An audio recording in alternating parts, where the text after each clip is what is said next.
aid with no restrictions and the immediate and unconditional release of all the remaining hostages. Denmark will never go back on those principles and will continue to reiterate these demands.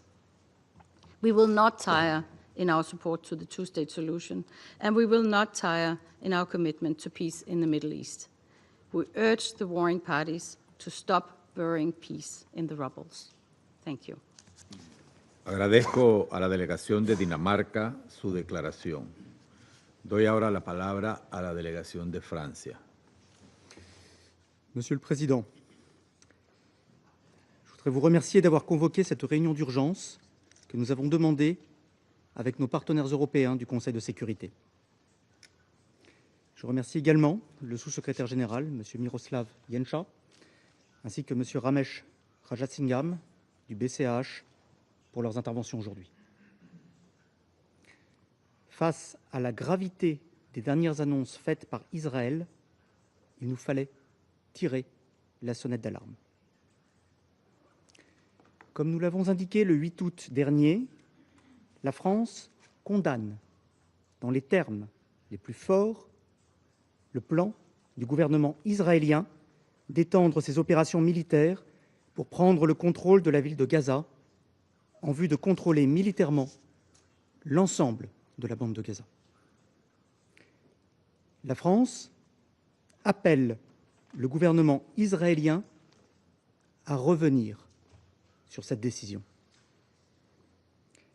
Elle rappelle sa ferme opposition à tout projet d'occupation, d'annexion et de colonisation de la bande de Gaza et de déplacement forcé de sa population. De telles actions constitueraient de nouvelles violations caractérisées du droit international d'une extrême gravité, contraires aux principes fondamentaux sur lesquels se base cette organisation et en contradiction avec l'avis consultatif de la Cour internationale de justice du 19 juillet 2024. Elle représenterait, par ailleurs, une menace pour la sécurité régionale et mènerait à une impasse absolue. L'extension et l'intensification des opérations militaires israéliennes dans les zones les plus densément peuplées de Gaza auraient des conséquences humanitaires dramatiques. À Gazaville, mais également dans le reste de Gaza, les civils survivent déjà dans des conditions effroyables. Les images d'enfants mourant de faim ou de civils pris pour cible alors qu'ils cherchaient de la nourriture sont insoutenables. Il est essentiel qu'Israël se conforme à ses obligations en vertu du droit international humanitaire. Les annonces et demi-mesures ne suffisent pas. Les populations et infrastructures civiles doivent être protégées. Israël doit, de toute urgence, ouvrir tous les points de passage pour permettre un acheminement immédiat, massif, sûr et sans aucune entrave de l'aide humanitaire sur tout le territoire. Israël est tenu de permettre aux Nations unies et à tous les acteurs humanitaires, dont les organisations non gouvernementales internationales, d'opérer librement et en toute sécurité. La mise en œuvre de la décision du gouvernement israélien ne contribuera en rien à la sécurité d'Israël et de ses ressortissants, en particulier celle des otages encore détenus par le Hamas à Gaza. La France appelle à nouveau vigoureusement le Hamas à leur libération immédiate, inconditionnelle, et à se saisir des propositions de cessez-le-feu plutôt que de prolonger, par son attitude d'obstruction, le calvaire de la population de Gaza. La France appelle au désarmement du Hamas et à sa reddition. Monsieur le Président, l'avenir de la bande de Gaza doit s'inscrire dans le cadre d'un futur État palestinien dirigé par l'autorité palestinienne. La France continuera à se mobiliser pour la mise en œuvre de la solution à deux États, la seule qui puisse garantir une paix et une sécurité durable pour les Israéliens et les Palestiniens, comme elle l'a fait lors de la conférence de New York, coprésidée avec l'Arabie saoudite. nous appelons tous les États à s'inscrire dans cette dynamique collective en endossant la déclaration de New York, qui propose des mesures concrètes pour préserver la solution des deux États et œuvrer à la stabilisation de la bande de Gaza. Elle propose également le déploiement d'une mission internationale temporaire de stabilisation afin d'assurer la sécurité des Israéliens et des Palestiniens. Monsieur le Président, après 22 mois de souffrance, le calvaire enduré par la population de Gaza et par les otages doit cesser immédiatement.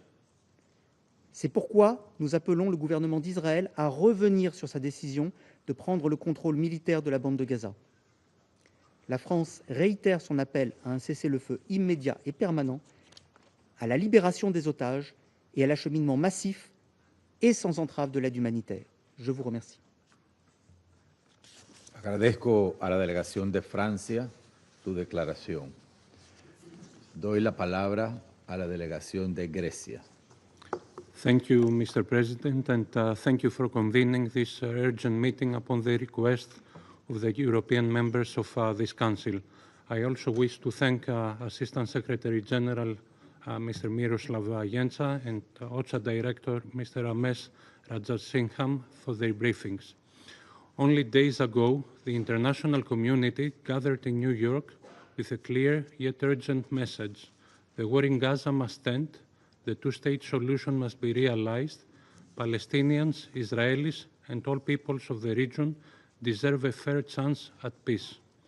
Yet, recent developments seem to have pushed this proposal further out of reach. We condemn Israel's decision to further expand its military operations in Gaza, and we urge Israel to reconsider it. Such actions would endanger the lives of all civilians in Gaza, deepen the humanitarian suffering, and exacerbate the anguish over the fate of the remaining hostages. They would also worsen the already dire humanitarian situation in Gaza and risk further loss of life and large-scale displacement of Palestinians. We strongly oppose any attempts to forcibly displace the Palestinian population and reiterate that any potential annexation of Gaza or any other part of the occupied Palestinian territories would contravene international law and numerous Security Council resolutions, including Resolution 2334, would jeopardize regional stability and security and would undermine the prospect of a two-state solution. Mr. President, the humanitarian crisis in Gaza is severe and worsening. Hospitals are overstretched, starvation and malnutrition, especially among children, are worsening, access to clean water remains limited, and civilians risk their lives daily in search of food. We cannot turn a blind eye to this tragedy, nor remain silent while hostages continue to suffer at the hands of Hamas. We call once again for the immediate, unimpeded, and large-scale delivery of humanitarian aid to Gaza.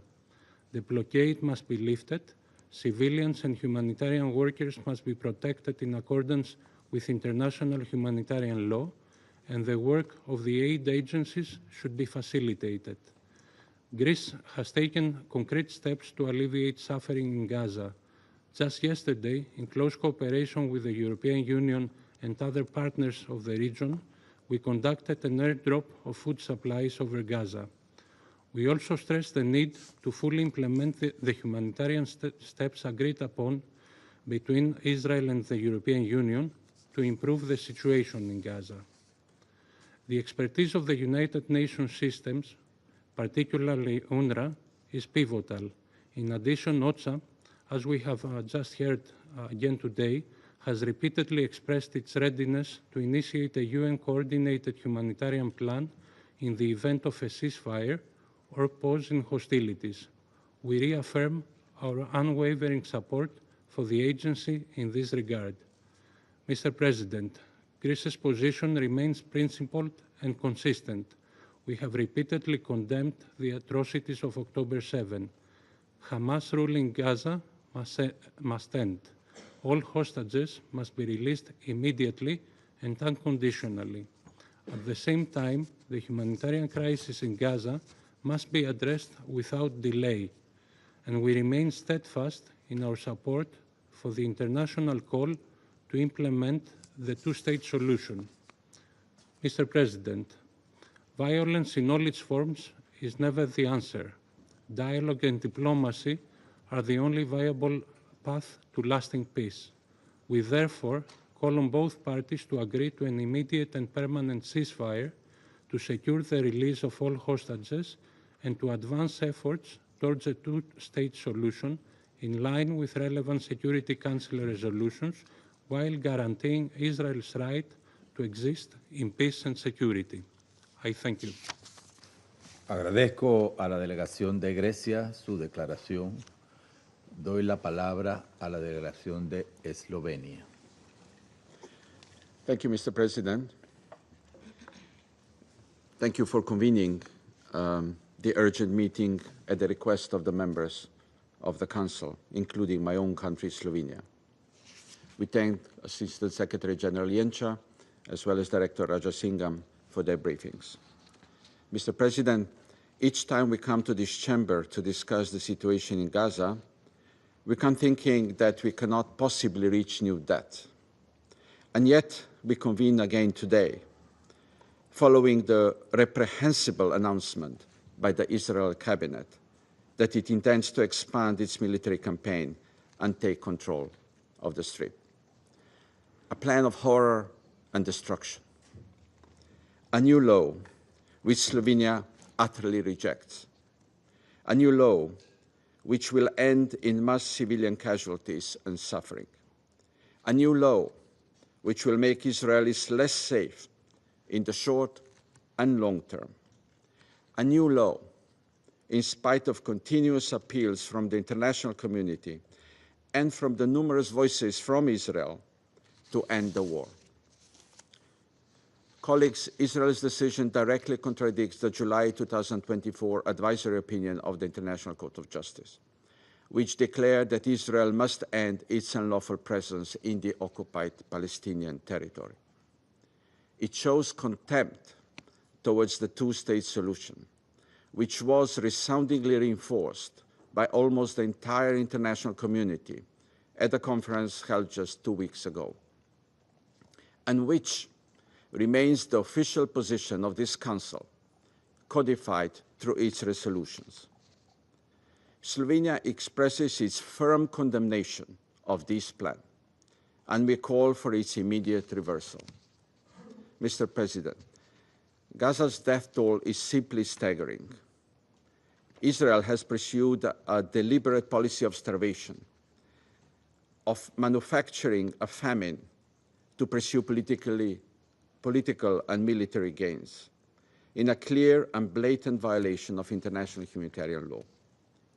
The aerial photos which have emerged of Gaza in recent days show nothing but total destruction, a piece of land reduced to dust.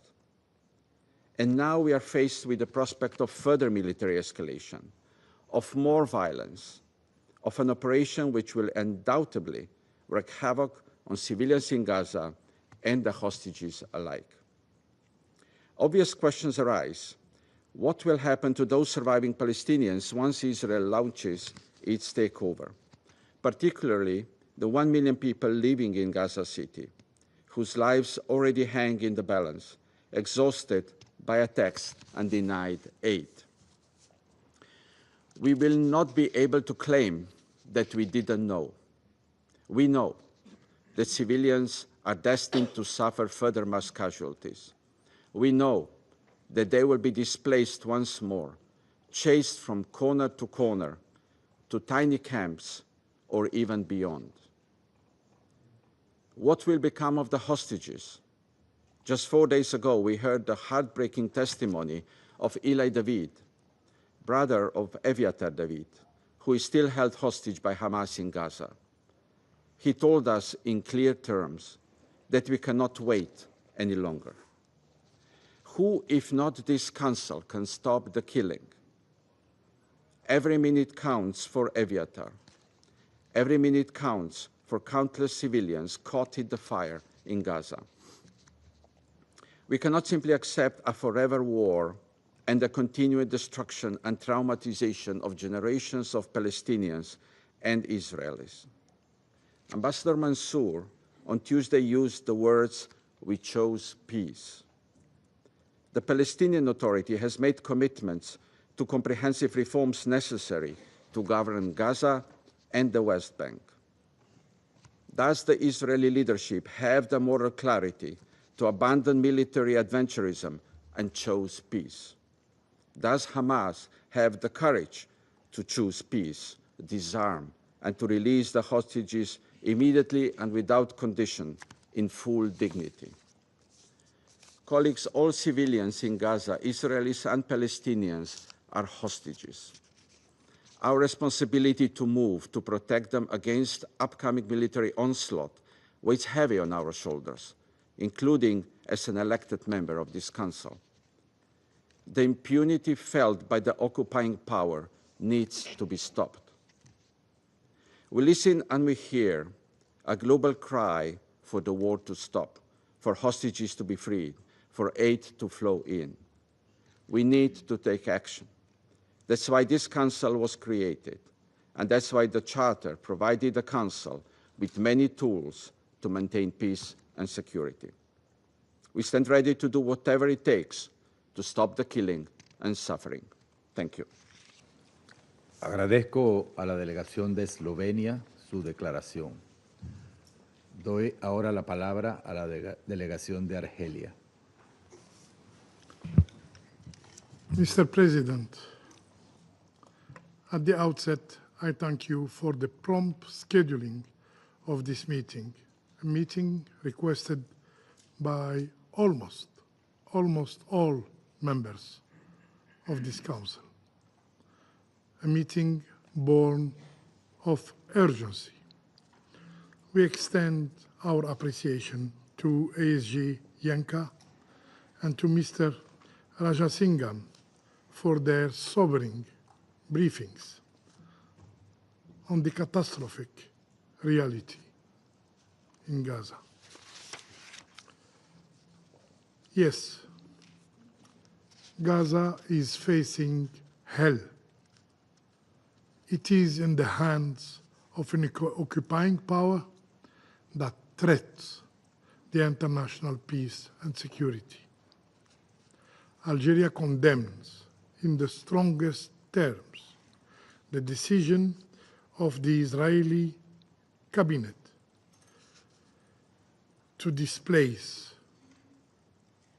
the entire population of Gaza City and northern Gaza, and to impose full military control of the Gaza Strip,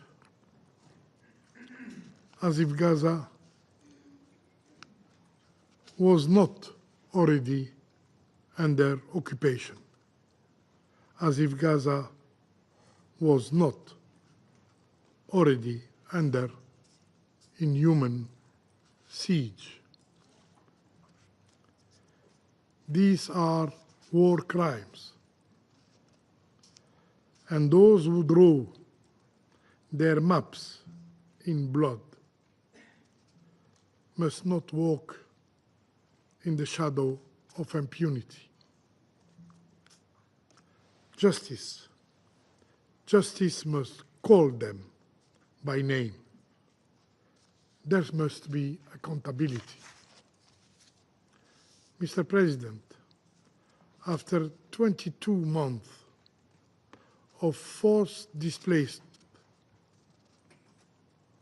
22 months of starvation, 22 months of ethnic cleansing, such an operation would not merely ruin Gaza. It will just annihilate what remains of it. As if killing more than 62,000 people were not enough. As if killing more than 18,000 children children, for God's sake, were not enough. As if killing more than 12,000 women were not enough.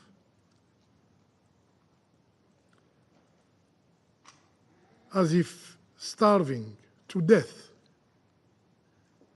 more than 200 human beings were not enough. The list is too long, too heavy, too dark for this page to hold, and yet, persisting in their genocidal tactics, the Israeli occupying power plan more. Can you imagine what will be left if they execute their plan? Their objective is clear, crystal clear, to push an entire people outside their homeland.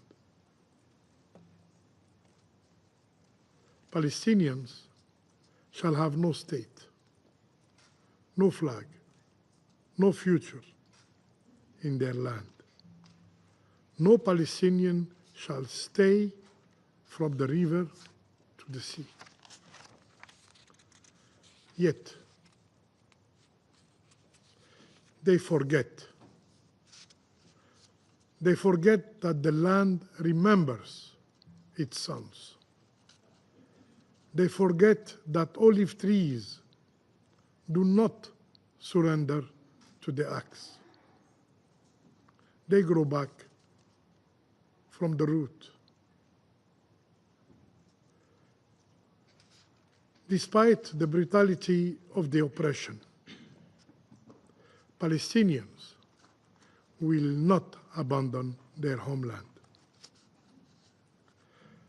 Palestinians will not let go their rights. We believe in their resilience, as we believe that Gaza, although wounded and bleeding, will one day rise again. Mr. President, let us be clear. The Israeli authorities care nothing for international law. They care nothing for this council. They care nothing for humanity itself. They act with brutality, cruelty, and barbarity, stripping Palestinians of their very essence as human beings, reducing them to something less in their eyes, to human animals. Yes, for them, Palestinians are just human animals. And so, they orchestrate the killing of Palestinians by every instrument. Starvation, thirst, weapons, and humiliation. Humiliation.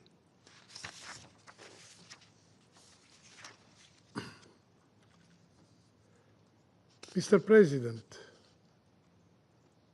faced with this genocide, every voice has risen.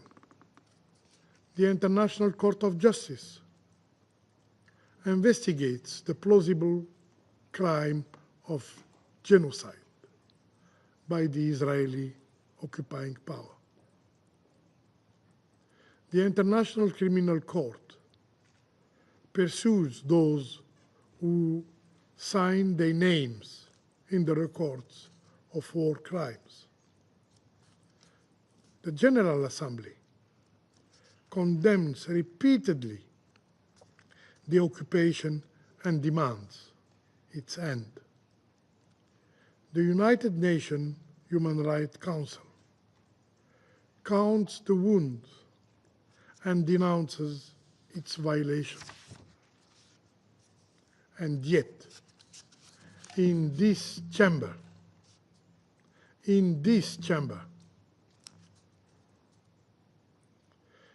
the one entrusted with peace and security by the United Nations Charter,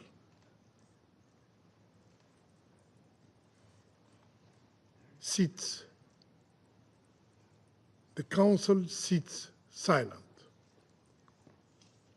The Council says nothing. And silence is not neutral. Silence kills. Mr. President, the Security Council must rise to defend the child clutching the last crumb of bread. Rise to shield the mother searching for her sons under rubbles. Rise to help the father wounded while seeking help to feed his kids.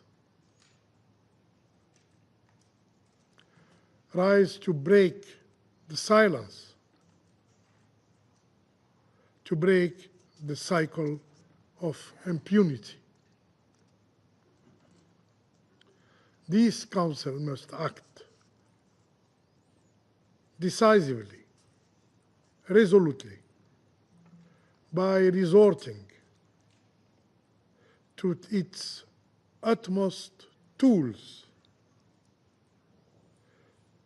to act under Chapter 7 of the Charter. The hour has come to impose sanctions on the hand that steals the land, on the flag that flaps over ruin. The hour has come to impose sanction on the enemy of humanity. I thank you. Agradezco a la delegación de Argelia por su declaración. Doy la palabra a la delegación de Somalia.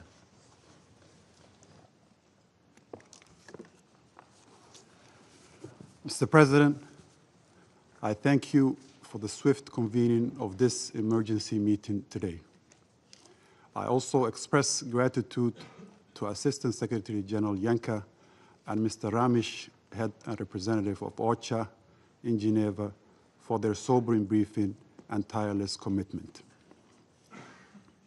In the last 48 hours, Israel's announcement of its intention to impose military control over the entire Gaza Strip is not an abstraction. It's a chilling blueprint for the next chapter of its devastation to come. For the 2 million people still trapped in Gaza, this means the escalation of what has already become hell on earth, literally and figuratively, leading to the world's worst man-made famine. It's a death sentence for civilians where over 60,000 Palestinians have been killed since the escalation began, the majority of them women and children. More than 150,000 have been injured, and 90% of Gaza's population are now internally displaced, many living in makeshift shelters without clean water or food. The expanded military assault will make survival impossible for the civilian population. The International Court of Justice, in its recent advisory opinion, reaffirmed the legal obligation of Israel regarding the occupied Palestinian territory. The court was unequivocal. The occupation, the blockade, the denial of humanitarian access, and actions resulting in collective punishment violate international law. The continued targeting of essential services and the forcible displacement of the Palestinian people from their land in Gaza or the West Bank, including East Jerusalem, directly contradicts the principles this Council exists to uphold. We also stress the necessity of preserving the legal and historical status quo at the Islamic and Christian holy sites in Jerusalem, recognizing the essential role of the Hashemite custodianship in this regard. We are gravely concerned about the recent incidents at Al-Aqsa Mosque and reiterate that any provocation or violation undermines peace and stability and must be unequivocally condemned. Mr. President, we have heard enough talk of security as a pretext for collective punishment. True security cannot be built upon the ruins of justice.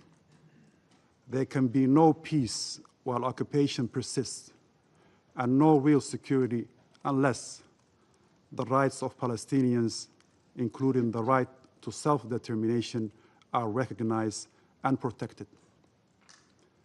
What is needed now is not another brief pause, but an immediate and a permanent ceasefire.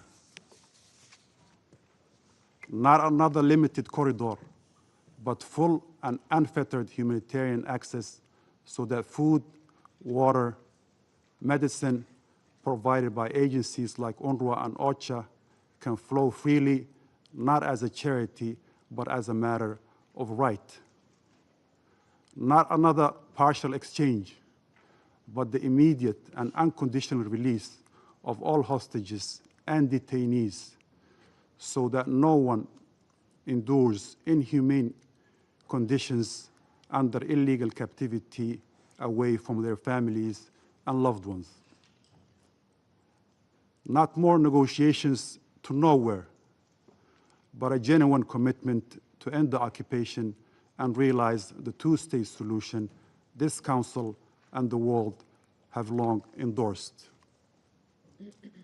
We must not allow the language of military necessity to drown out the cries of the hungry and the displaced. The forced starvation of a population is not an accident of war. It's a crime under international law. The bombardment of neighborhoods and the expulsion of families are not regrettable side effects. They are violations that demand accountability. Mr. President, to conclude, this is not just a test for Israel and Palestine. It's a test for all humanity. Will we stand by, citing complexity and precedent? Or will we act with the urgency and moral clarity that this moment demands? In these darkest moments, it's worth remembering what brought the United Nations into existence in the first place. Our charter opens with a solemn pledge, and I quote, "to save succeeding generations from the scourge of war," end of quote. A promise born from the ashes of World War II, when the world vowed never again. Yet, 8 decades later, we are confronted once more with the images and the realities of children buried beneath rubble, starvation used as a weapon, families uprooted, and entire communities erased. If we cannot act now to uphold this promise in Gaza, we must ask ourselves, what then is the purpose of this council? What in truth remains of our solemn oath to future generations? Let the response not be graveyard silence.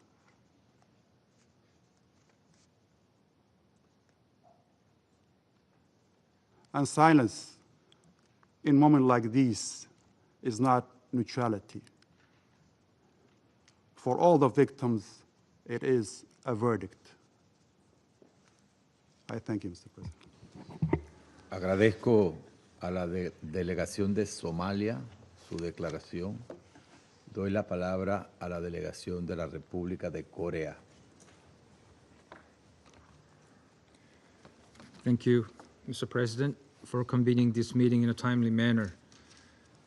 I would also like to thank ASG Incha and Mr. Raja Singham for their concise and powerful briefings. The Republic of Korea is gravely concerned by the Israeli Security Cabinet's recent approval to expand the war in Gaza and occupy Gaza City, as this plan entails significant and multifaceted risks.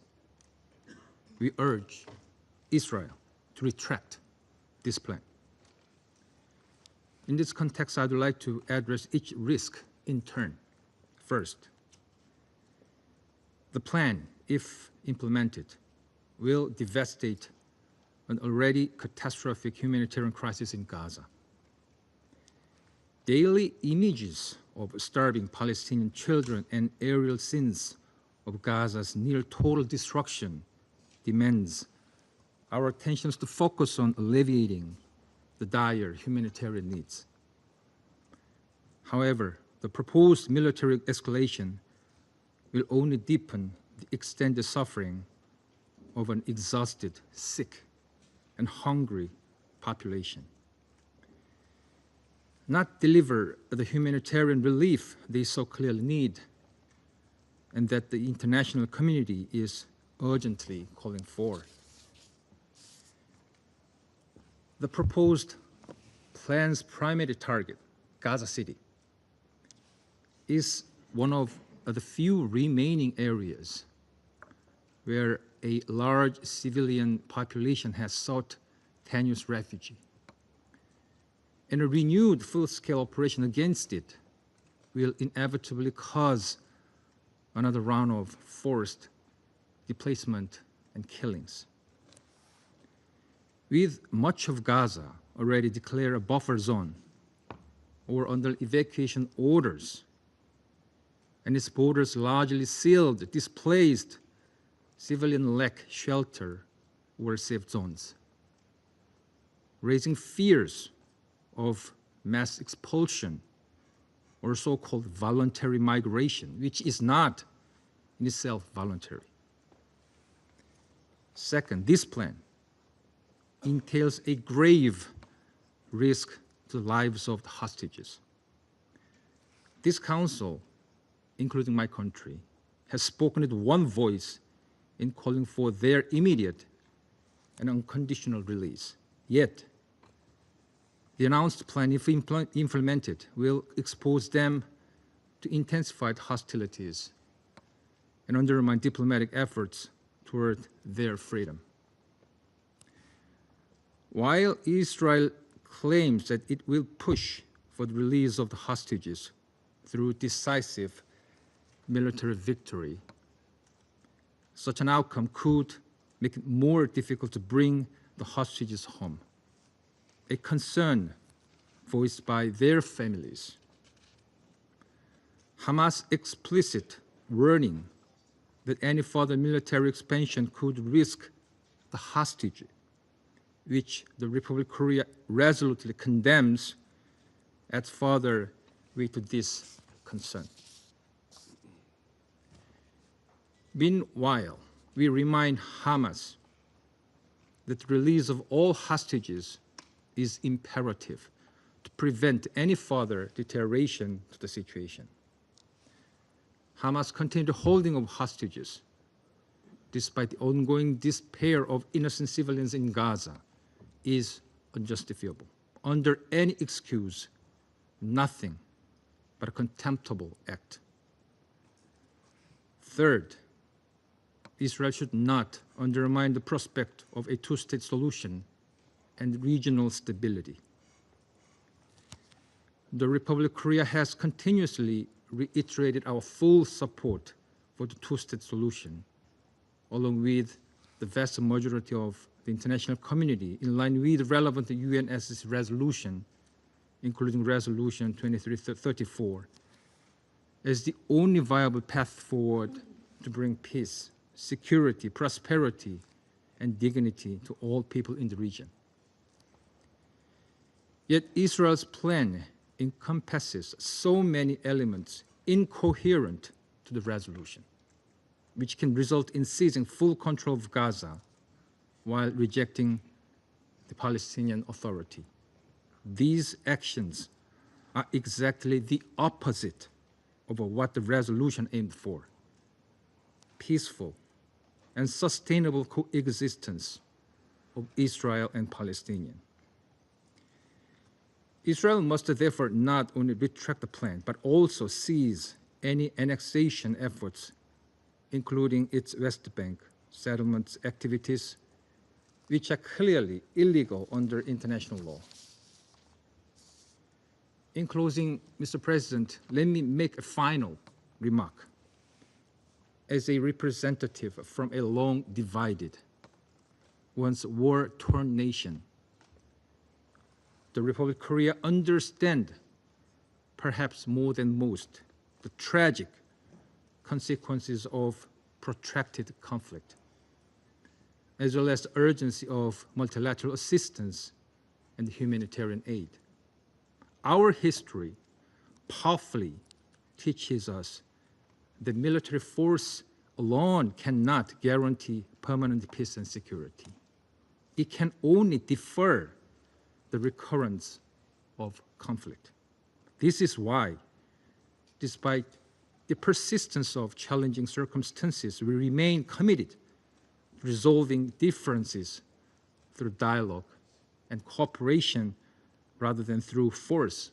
We therefore call once again on all relevant parties to sincerely engage with ongoing mediation efforts of the international community aimed at securing ceasefire, releasing the hostages, and mobilizing and ensuring unhindered and dignified aid to Gaza at scale.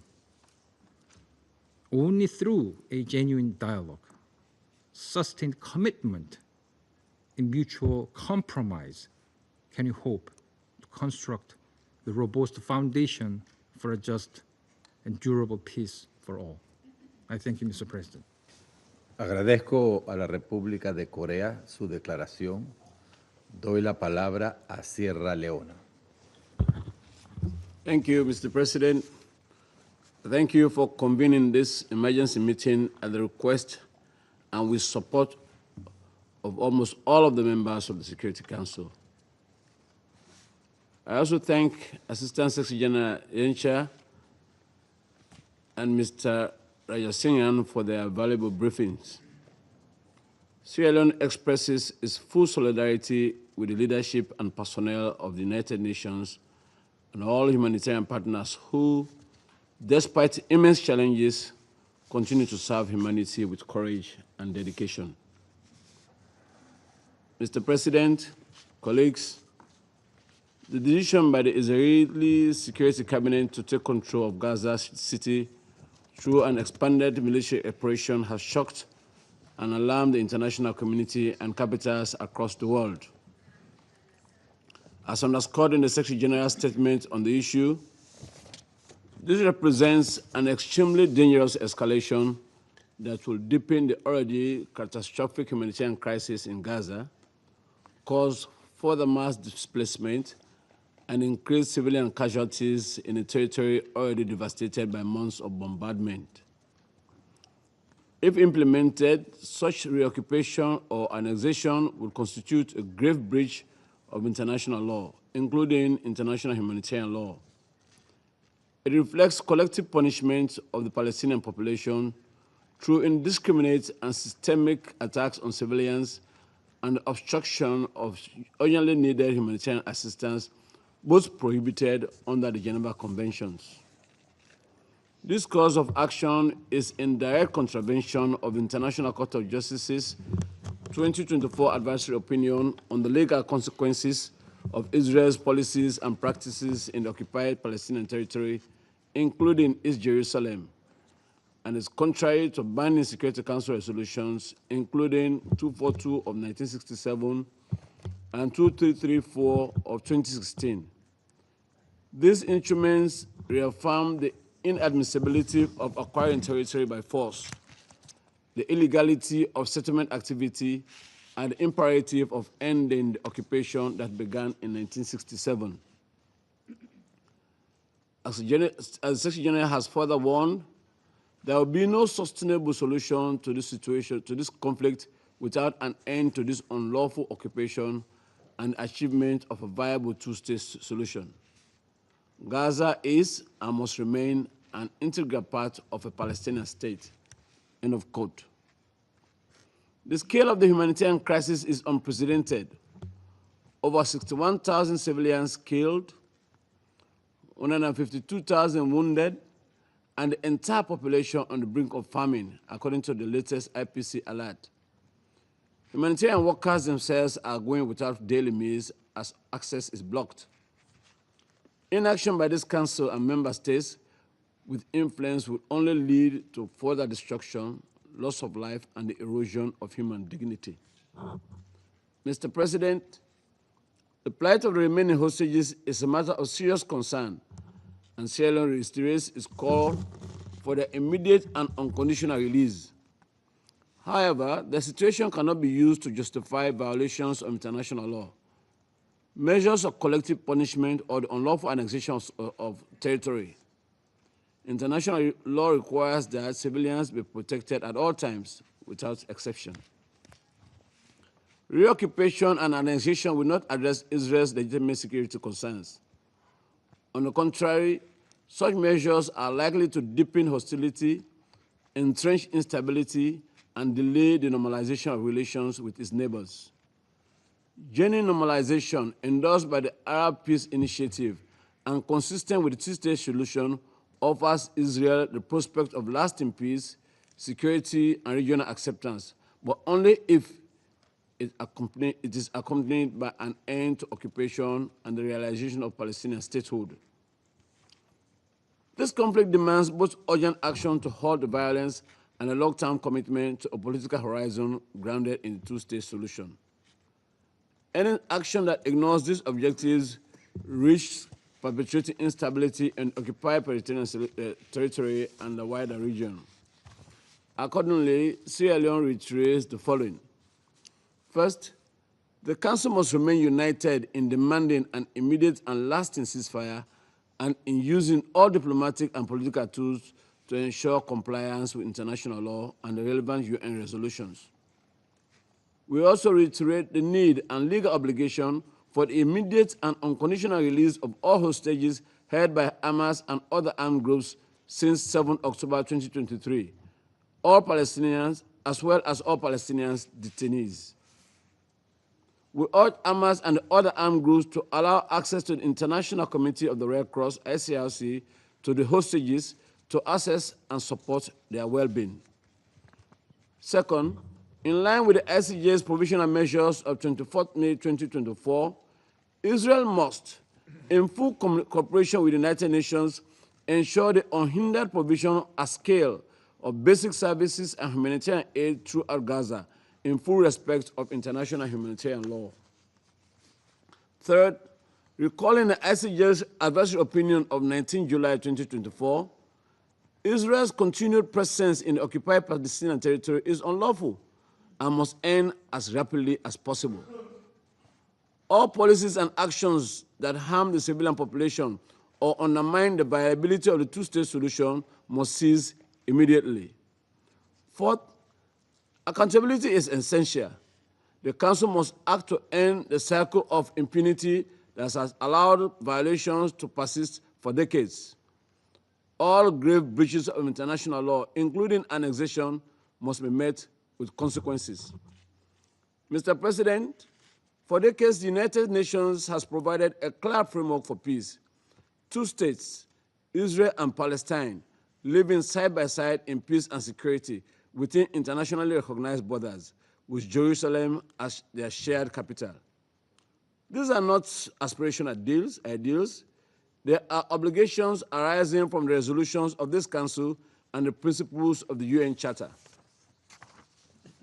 The decision to reoccupy Gaza moves in the opposite direction, from law towards chaos, from diplomacy towards escalation. It risks destroying what remains of the credibility of the political process and further diminishing prospects of a negotiated settlement. The Council must reject any action that seeks to alter the status of Gaza by force and must reaffirm unequivocally that Gaza is an inseparable part of the Palestinian state. We must work collectively to uphold international law, to end the occupation, and to realize the vision of two states living in peace, security, and mutual recognition. The time for principled and decisive action is now. I thank you. Agradezco a la delegación de Sierra Leona por su declaración. Doy la palabra a la delegación de Estados Unidos. Thank you, Mr. President. Thank you, Assistant Secretary General Yensha and Director Rajasingham, for your briefings. Mr. President, the United States government believes that today's meeting is emblematic of the counterproductive role that far too many governments on this Council and throughout the UN system have played on this issue. Meanwhile, the United States has been working tirelessly to free the hostages, end this war, and give civilians in Gaza a future free of Hamas.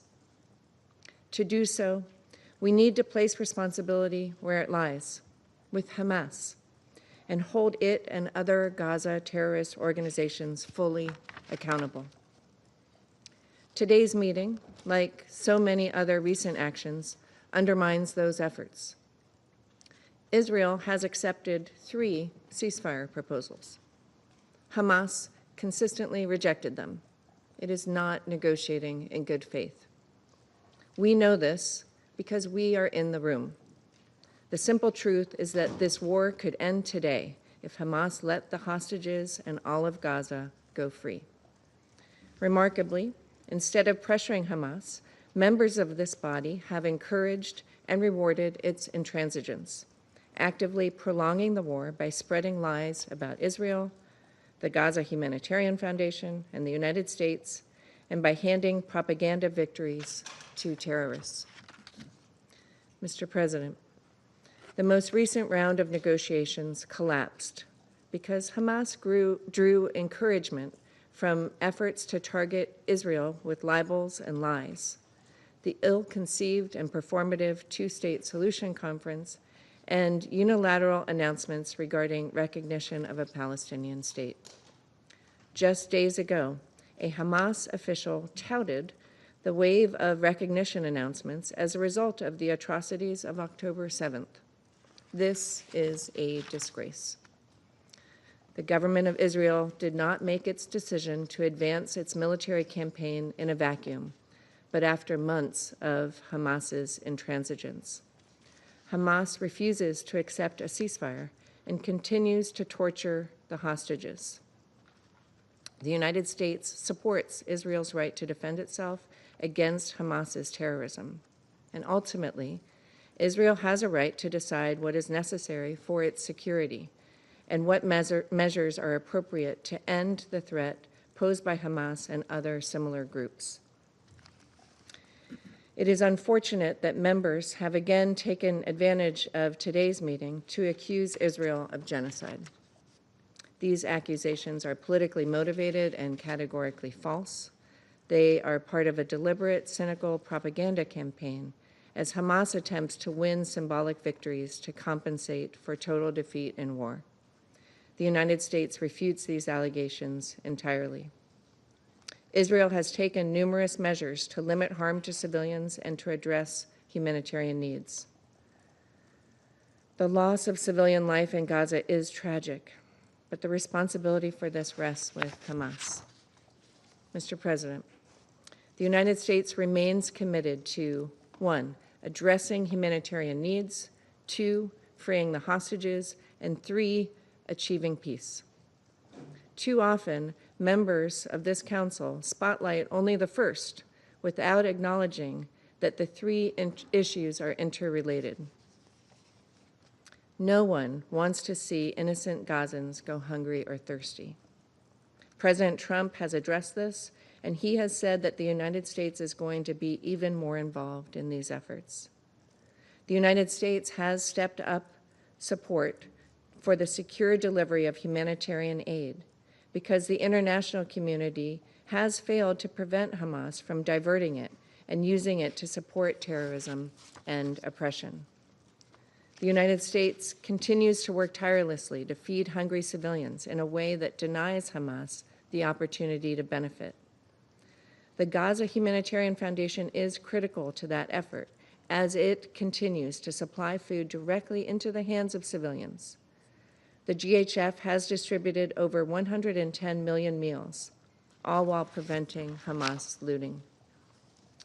We call upon the UN to take advantage of the steps Israel has taken, including humanitarian pauses and designated corridors, as well as to work with the GHF, which has demonstrated it can securely deliver aid to civilians in Gaza.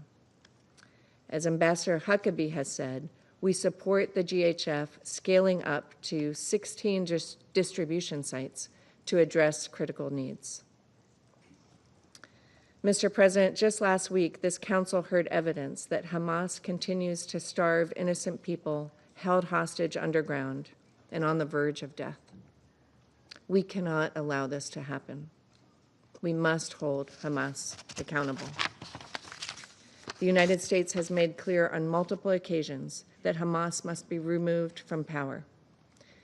As long as it remains, there will not be peace, not for Israel and not for the Gazans who deserve to begin a new chapter free of Hamas.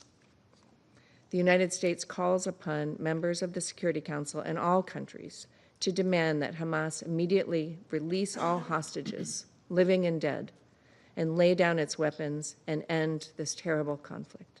I thank you. Agradezco a la delegación de Estados Unidos por su declaración. Doy la palabra a la delegación de Guyana. Mr. President, thank you for convening this meeting with the urgency that the situation demands. I also thank Assistant Secretary General Yencha and Mr. Rajasingham of OCHA for the information provided. Mr. President, after months of public expressions from various Israeli officials, we are confronted with the decision of the Israeli Security Cabinet to occupy Gaza City by 7th October 2025. The implementation of this decision will engender the forcible displacement of hundreds of thousands of Palestinians and would further undermine the two-state solution. We call on Israel to reverse this reprehensible decision. In both Gaza and the occupied West Bank, including East Jerusalem, we are witnessing in real time and on a daily basis decisions and actions that violate international law and threaten regional and international peace and security.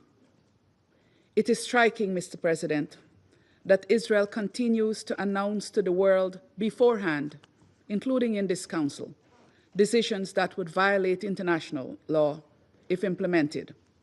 We have witnessed this with UNRWA and more recently with OCHA. This decision to take full control of Gaza is the latest installment in Israel's contemptible actions against the Palestinian people.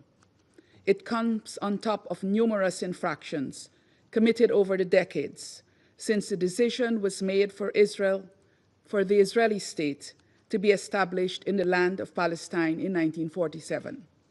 Indeed, Palestinians have lived through the Nakba and the ensuing years characterized by constant violence and dispossession owing to the Israeli occupation. Guyana reiterates its condemnation of the attacks on Israel on 7th October, perpetrated by Hamas and other armed groups. Yet, Mr. President, nothing, absolutely nothing, justifies the collective punishment that Israel has perpetuated against the people of Gaza over the past 2 years. Mr. President, dear colleagues, there are 3 questions which each member state of the United Nations must ask itself. First, why does the occupying power act in such defiance of the international community, even though it is in contravention of international law, including international humanitarian law and international human rights law? Second, why are the actions of the occupying power not met with strong, unified, and collective positions by this Council?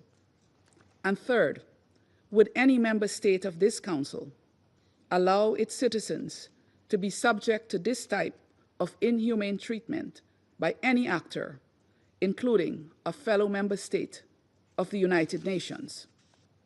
The honest answers to these questions should inspire a sense of urgency in all of us to act now to end Israel's war against Palestinians on every front that this war is being fought.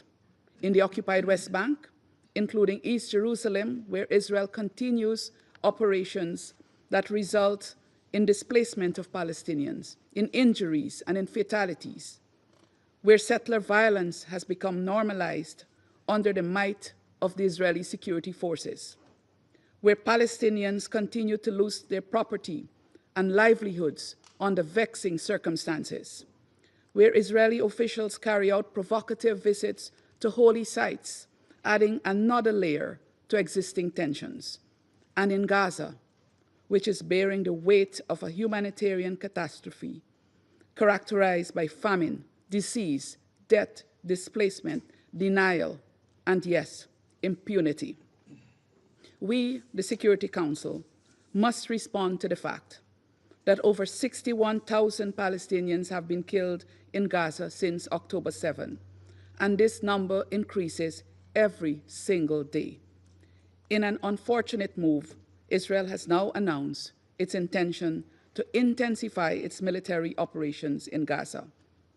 With the scale of destruction that has taken place already in Gaza, there are hardly any buildings left to target. Therefore, let us be clear about the objective of intensifying military operations in the Strip and what it would mean for Palestinians who have, to this point, managed to defy the odds and remain alive, humiliated and persecuted as they are. We must also consider what intensified military operations would mean for United Nations personnel and humanitarians who continue to operate in Gaza. Their operations would be further curtailed, since the already precarious security situation would be exacerbated, and the risks to their personal safety and security would also increase. Let us also consider what intensified military operations could mean for the hostages still being held by Hamas and other Palestinian armed groups. Just this week, we discussed the atrocious situation to which these individuals have been subjected, and we all demanded their immediate and unconditional release. In that context, my delegation had stressed that the persons being held hostage should not be used as bargaining chips to extract concessions. Their continued captivity is a grave violation of international law, which must not continue to be prolonged. We therefore reiterate our call for the release of all individuals held captive by Hamas and other armed groups in Gaza. Mr. President, the Council must act in the face of all that is taking place in Gaza and now in response to Israel's annexation plans. The International Court of Justice was clear in its pronouncements regarding the illegality of any annexation of Palestinian territory by Israel. We must intensify our efforts to ensure Israel completely evacuates the Palestinian territory and withdraws to the pre-1967 lines in accordance with the relevant UN resolutions and the advisory opinion of the ICJ. Guyana also urges that this Council act collectively to achieve an immediate, unconditional, and permanent ceasefire in Gaza, and to end the violence against the civilians in the occupied West Bank, including East Jerusalem. We must also take action to enable conditions for a drastic improvement in the humanitarian situation in Gaza. We have taken note that Israel's military plans involve providing humanitarian aid to civilians outside combat zones. Unfortunately, the operations of the Gaza Humanitarian Foundation have already provided us with enough information on what the provision of aid by the GHF looks like: inadequate, dangerous, and limited in reach. The Council must demand facility for the United Nations and its humanitarian partners to have full humanitarian access to all civilians in need in Gaza, so that there can be a flood of assistance into the area in a rapid, safe, and unhindered manner. Actions by other UN member states must also complement Security Council action. In this regard, Guyana is encouraged by the decisions announced by some member states in response to the decision of the Israeli Security Cabinet.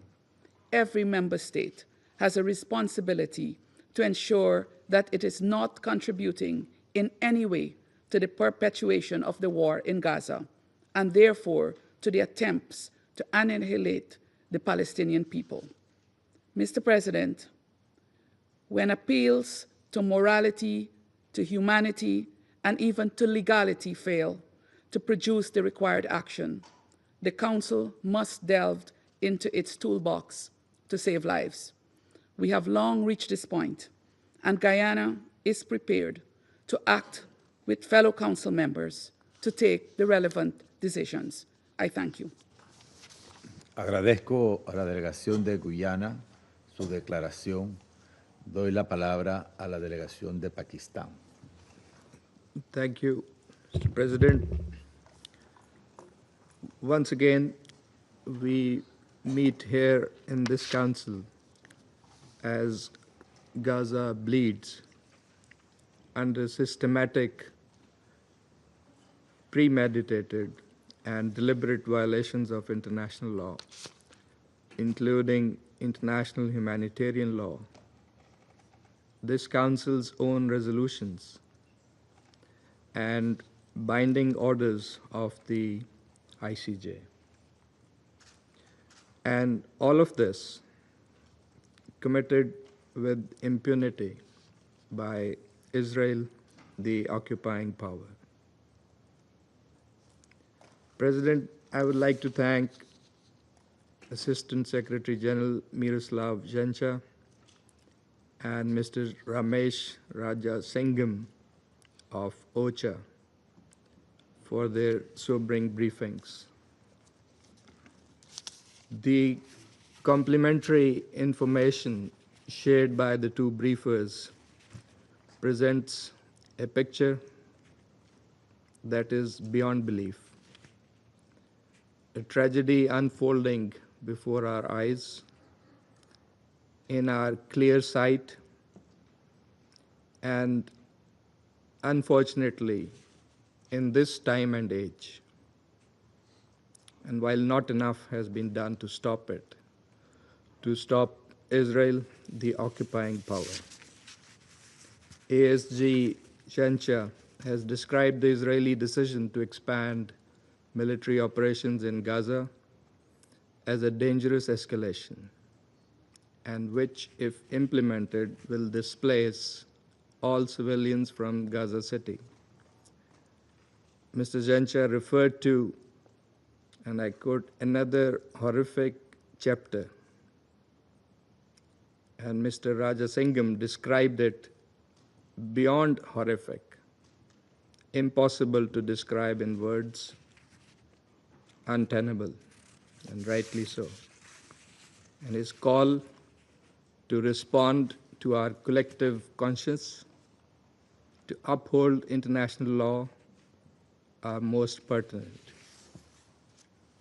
Mr. President, the Prime Minister of Pakistan has strongly condemned the Israeli cabinet's decision to take control of Gaza City, calling it a dangerous escalation in an already catastrophic war against the people of Palestine.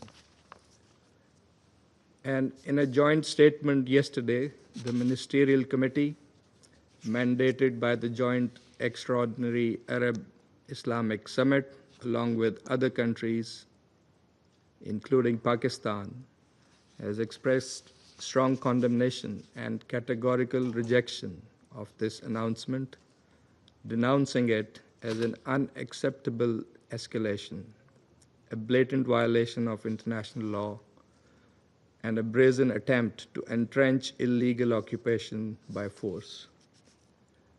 Mr. President, this latest Israeli move aims to erase Palestinian presence. And contrary to what some claim and expect, this action will extinguish prospects for peace and undermine all regional and international efforts to peacefully resolve this conflict. So let us be clear. It is the culmination of a campaign of ethnic cleansing.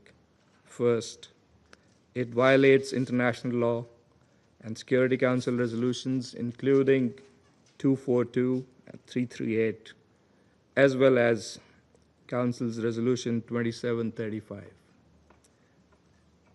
Secondly, it threatens mass displacement of over 1 million Palestinians, a grave breach of the Fourth Geneva Convention. And thirdly, it actually follows a clear pattern that we have seen: sustained bombardment, killing and maiming of thousands, destruction of an entire infrastructure, dismantling of humanitarian systems, forced starvation and displacement, all culminating in occupation under the pretext of security.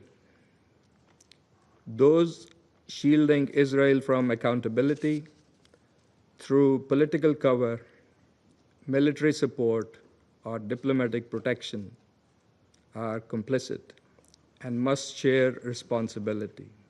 They must reconsider their policies, for history will judge them harshly.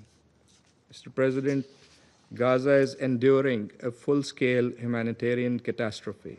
For nearly 2 years, it has suffered indiscriminate bombardment, total blockade, and deliberate deprivation and starvation, while violence and dispossession escalate in the West Bank and East Jerusalem. The so-called humanitarian system is a cruel illusion. Famine is rampant, civilians are being shot trying to collect food. And as the distinguished representative of Slovenia rightly questioned, can there be a new law? Other colleagues have rightly expressed concern about the long term. But what will be there to salvage in the long term? Pakistan believes the action is needed now. Under the circumstances, this Council must urgently demand Israel, under Chapter 7 of the Charter, to refrain from its stated plan of occupying Gaza City. The Council should also call for an immediate, unconditional, and permanent ceasefire, release of hostages, and exchange of Palestinian prisoners, a complete halt to displacement and aggression, unhindered large-scale humanitarian access and protection of the legal and historical status quo at Jerusalem's holy sites. Mr. President, the Security Council must be ready to impose a cost on Israel if it defies the demand of the Council and indeed the will of the international community. The Council must enact enforcement measures, including the deployment of an international protection force to save the besieged population. As our Prime Minister has affirmed, the root cause of this ongoing tragedy is Israel's prolonged, illegal occupation of Palestinian territory. As long as this occupation endures, peace will remain elusive. Mr. President, any attempt to sever Gaza from the rest of the occupied Palestinian territory is a direct attack on the very foundation of the two-state vision. Gaza is and will remain an inseparable part of the state of Palestine, and we are convinced that justice is unstoppable, that the resilience of the Palestinian people and the universal call for their rights will ultimately overcome oppression. And let me also categorically state that decisions for governance and their future are for the Palestinians and Palestinians alone to make. No one else can decide for them. Pakistan reaffirms full support for the Palestinian people's legitimate rights, including right to self-determination and the establishment of an independent, viable, and contiguous state of Palestine based on pre-1967 borders with Al-Quds Al-Sharif as its capital. The recent high-level conference on Palestine was timely.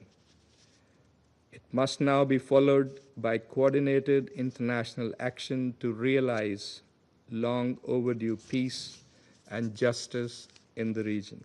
Mr. President, this Council must go beyond statements. It must act to end aggression, to protect civilians, restore justice, and ensure accountability. The credibility of this body and the prospects of peace in the Middle East are at stake. I thank you. Agradezco a la delegación de Pakistán su declaración. Doy la palabra a la delegación de China. 谢谢主席。中方支持英国、丹麦、法国、希腊和斯洛文尼亚倡议召开此次会议。感谢严恰助理秘书长和拉贾辛汉姆先生的通报。加沙冲突延宕22个月，已经造成6.1万多名加沙民众死亡和前所未有的人道灾难。国际社会反复呼吁加沙停火止战，但令人担忧的是，局势正持续向更加危险的方向发展。面对当前紧迫局势，国际社会，包括安理会，必须在更大的灾难发生前采取一切必要的行动。我讲4点。第一，必须坚决反对占领加沙的企图。近日，以色列安全内阁批准接管加沙计划，中方对此表示严重关切，敦促以色列立即停止危险举动。加沙属于巴勒斯坦人民，是巴勒斯坦领土不可分割的一部分。任何改变加沙人口及领土结构的行为，都必须予以坚决抵制。第二，必须放弃武力至上的迷思。军事手段不是解决问题的出路，立即停火才是拯救生命、让人质获释的正确方式。持续升级对加沙的军事进攻，只会造成更多的杀戮和死亡。我们也注意到，立即实现停火，让人质早日回家，同样是广大以色列民众和人质家属的希望。以色列政府应当听取国际社会和国内民众的呼声，立即停止加剧紧张局势升级的行为，停止对加沙的军事行动。对当事方有重要影响力的国家，应秉持公正负责任的态度，采取切实行动，推动停火。第三，必须缓解加沙人道灾难。加沙已处于饥荒的边缘，近200人因饥饿而死亡。以色列持续发布强制撤离令，覆盖87%以上的加沙领土，导致190多万人反复流离失所。200万加沙民众的生命绝不能成为战争的牺牲品。人道物资武器化不可接受，集体惩罚加沙民众不可接受，袭击寻找物资的平民和人道工作者不可接受。以色列必须履行占领方的国际人道法义务，开放全部过境点，解除对物资准入的限制，保障人道物资大规模、迅速、安全地进入加沙，支持联合国以符合人道主义原则的方式开展救援。第四，必须重振两国方案的前景。落实两国方案是解决巴勒斯坦问题、实现巴以和平共处的唯一可行方案、唯一可行出路。上周举行了落实两国方案的高级别会议，发出了支持两国方案的强烈呼声。国际社会应当延续这一积极势头，加大努力，推进两国方案的政治进程，共同抵制任何破坏两国方案基础的单边行动。中方将继续同国际社会共同努力，推动平息加沙战火，缓解人道灾难，落实两国方案，最终实现巴勒斯坦问题的全面、公正和持久解决。谢谢主席。Agradezco a la delegación de China su declaración. Doy la palabra a la delegación de la Federación de Rusia. Господин председатель, разочарованы, что панамское председательство, проигнорировав просьбу большинства членов Совета Безопасности, включая Российскую Федерацию, созвать внеочередное заседание незамедлительно, приняло решение провести его лишь сегодня, несмотря на крайне опасное развитие событий на оккупированной палестинской территории, вследствие анонсированного израильским руководством решения по эскалации боевых действий в секторе Газа, предусматривающего его оккупацию. Благодарим помощника генерального секретаря ООН Мирослава Енчу и главу отделения УКГВ в Женеве Рамиша Джессинхама за доклады. На днях мир узнал шокирующую новость о том, что военно-политический кабинет министров правительства Биньямина Нетаньяху принял решение ввести войска в Газу и поставить сектор под тотальный контроль израильских сил безопасности в целях, как выразился израильский кабинет, разгрома Хамас. Эти действия израильского руководства грубо нарушают международное право, демонстрируют его открытое пренебрежение как призывами международного сообщества, так и решениями Совета Безопасности ООН и наносят крайне серьезный удар по перспективам двухгосударственного решения палестино-израильского конфликта. Решительно осуждаем намерение правительства Нетаньяху захватить Газу. Присоединяемся в данном контексте к прозвучавшим призывам к Западному Иерусалиму отказаться от подобных крайне опасных шагов, подрывающих и без того хрупкие перспективы мирного урегулирования ближневосточного конфликта. Настаиваем на неукоснительном соблюдении Израилем норм международного права и известной правовой базы БВУ, включая профильные резолюции Совета Безопасности и Генеральной Ассамблеи ООН. Напоминаем и о том, что израильские планы идут вразрез с консультативным заключением Международного суда ООН от 19 июля 2024 года, которое, среди прочего, однозначно предписывает Западному Иерусалиму незамедлительно положить конец оккупации палестинских земель. Кроме того, принятие такого плана, по сути, означает официальное и публичное признание Израилем задач по захвату и оккупации анклава. Как известно, после размежевания с Газой и вывода оттуда израильских поселений в 2005 году, в израильском руководстве утверждали об отсутствии состояния оккупации, что не соответствовало международно-правовым трактовкам с учетом сохранявшегося израильского контроля над периметром сектора, его воздушным пространством и морской акваторией. Получается, что Израиль все эти годы осуществлял и теперь наращивает в отношении Газы именно оккупационный режим со всеми вытекающими отсюда обязательствами по защите и обеспечению гражданского населения, которые носят обязательный характер и не должны зависеть от пожеланий оккупирующей страны, что предусмотрено нормами и принципами международного гуманитарного права, включая 4-ю Женевскую конвенцию. Господин председатель, буквально несколько дней назад здесь, в стенах Совета, мы по инициативе Израиля подробно обсудили ситуацию вокруг израильских заложников в Газе. Большинство из членов Совета Безопасности четко и недвусмысленно заявило, что одной из главных предпосылок освобождения всех удерживаемых лиц является незамедлительное и безусловное прекращение огня. Именно благодаря приостановке кровопролития и активной дипломатии, а не безрассудной активизации боевых действий, за 1,5 года из анклава удалось вызволить свыше 140 человек. К сожалению, в Западном Иерусалиме в очередной раз не прислушались ни к призывам мирового большинства, ни к здравым голосам внутри Израиля, ни к родственникам самих заложников. Вместо переговорного процесса израильские власти предпочли взять курс на дальнейшую эскалацию насилия, поставив тем самым под угрозу безопасность и жизни израильских заложников, находящихся, как мы с вами видели, в и без того невыносимых условиях, усугубляющихся острым дефицитом продовольствия и воды в Газе.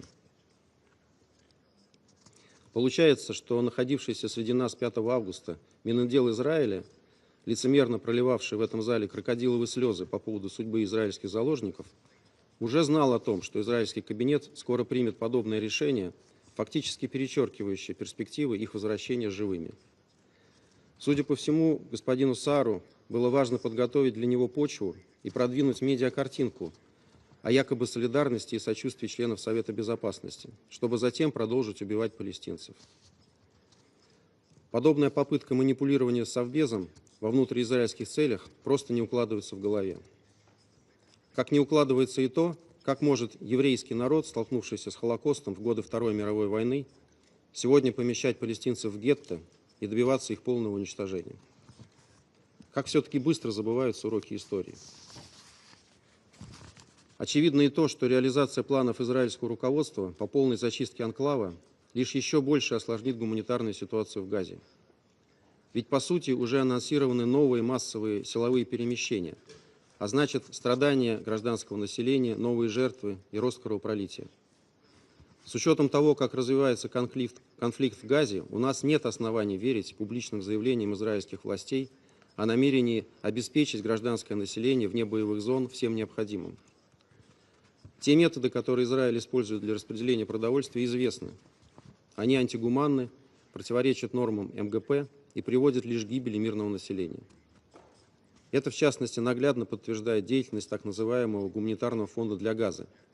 В местах распределения пайков уже погибло свыше 1500 палестинцев. Не надо забывать, что предполагающиеся планом перемещения мирных жителей в условиях боевых действий, а также использование голода в качестве оружия, могут быть квалифицированы в качестве военных преступлений и преступлений против человечности. Кроме того, подобные действия могут подпадать под статью 2, пункт С, Конвенции о предупреждении преступления геноцида и наказания за него от 1948 года, который Израиль ратифицировал в 1950 году.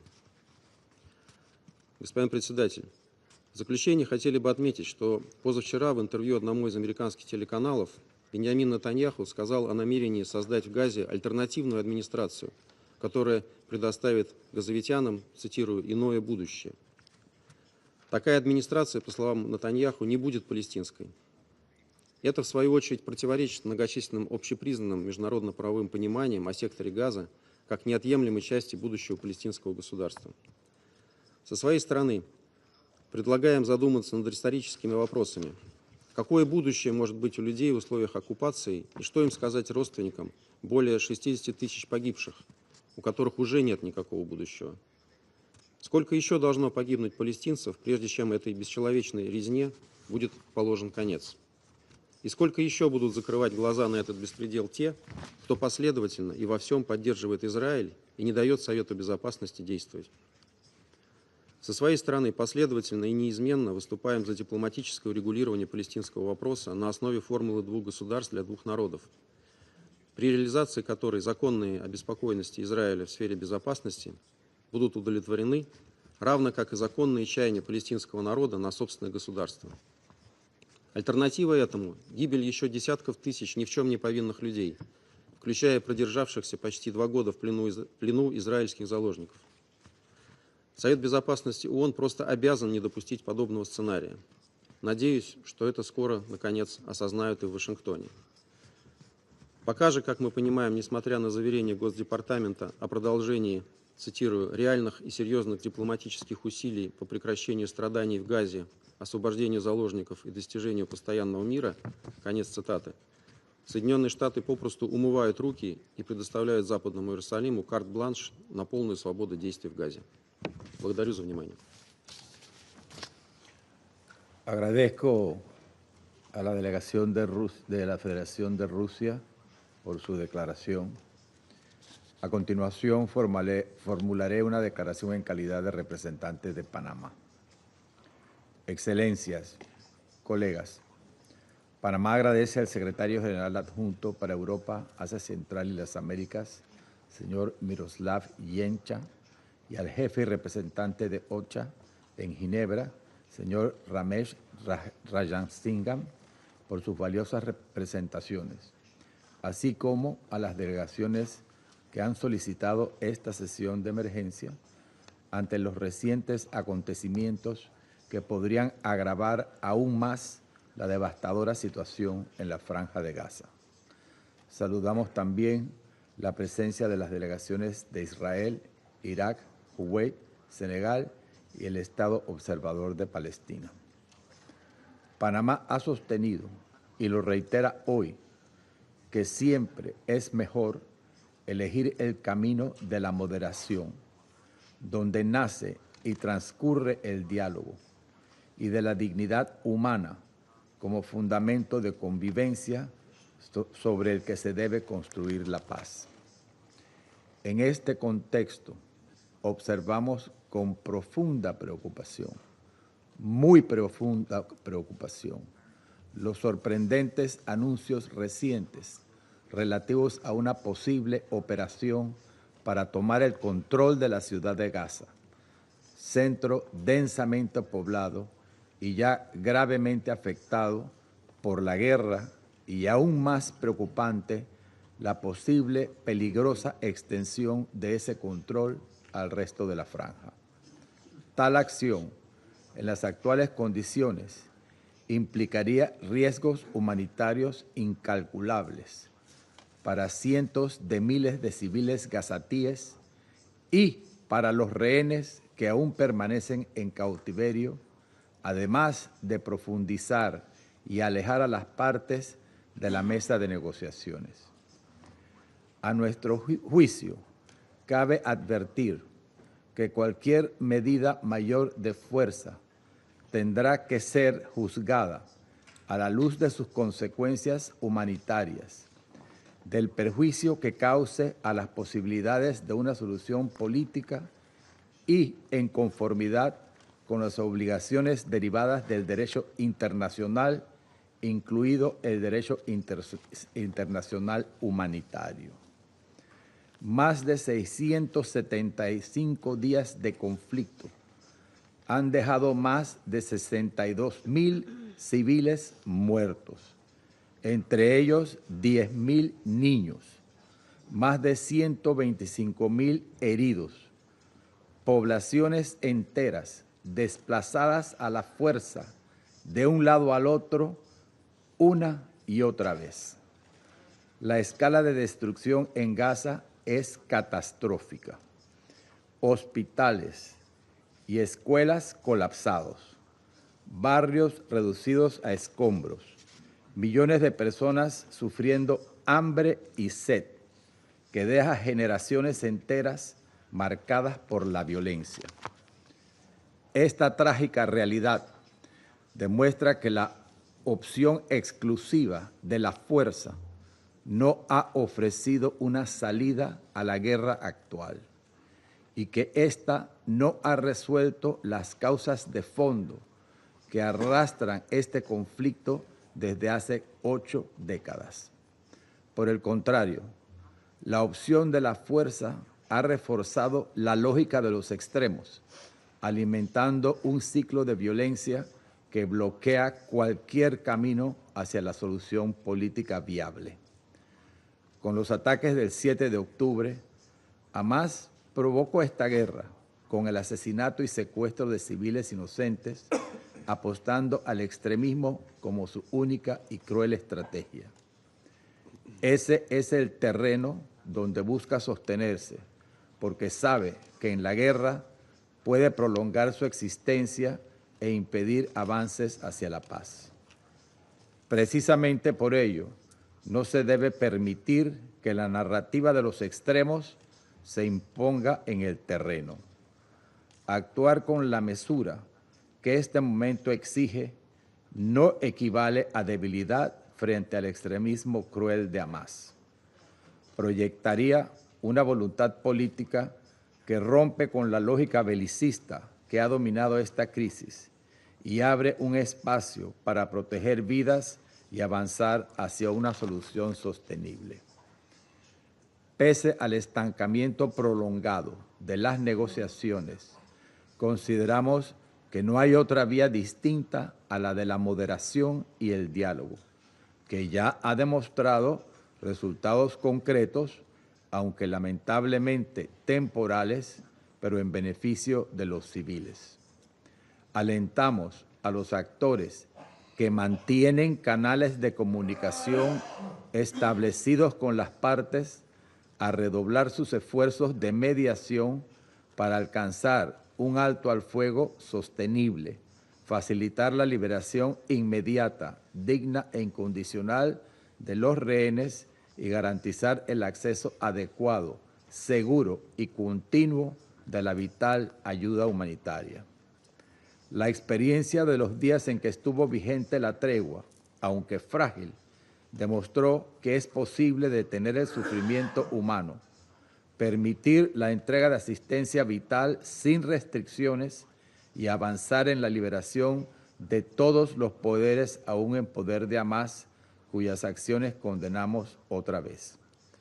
Excelencias, la población civil en Gaza no necesita más fuego, necesita agua, medicinas, alimentos y protección. Necesita ser liberada de la violencia, de las bombas, de la muerte, de la sangre, de los túneles de miedo, de la tortura y del hambre.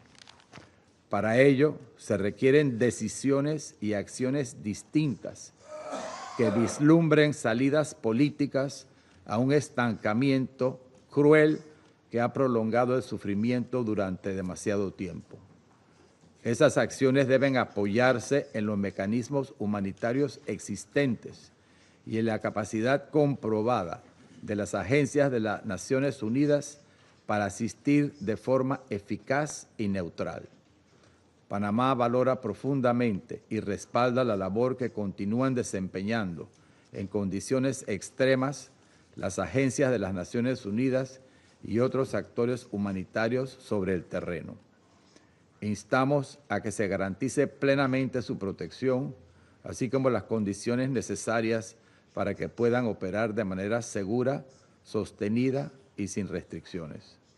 Panamá reafirma su compromiso con una solución política que garantice la dignidad humana, la humanidad, la paz y la seguridad tanto para israelíes como para palestinos. Muchas gracias.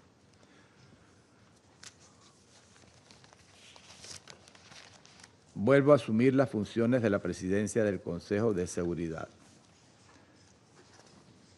Doy la palabra a la delegación del Estado Observador de Palestina.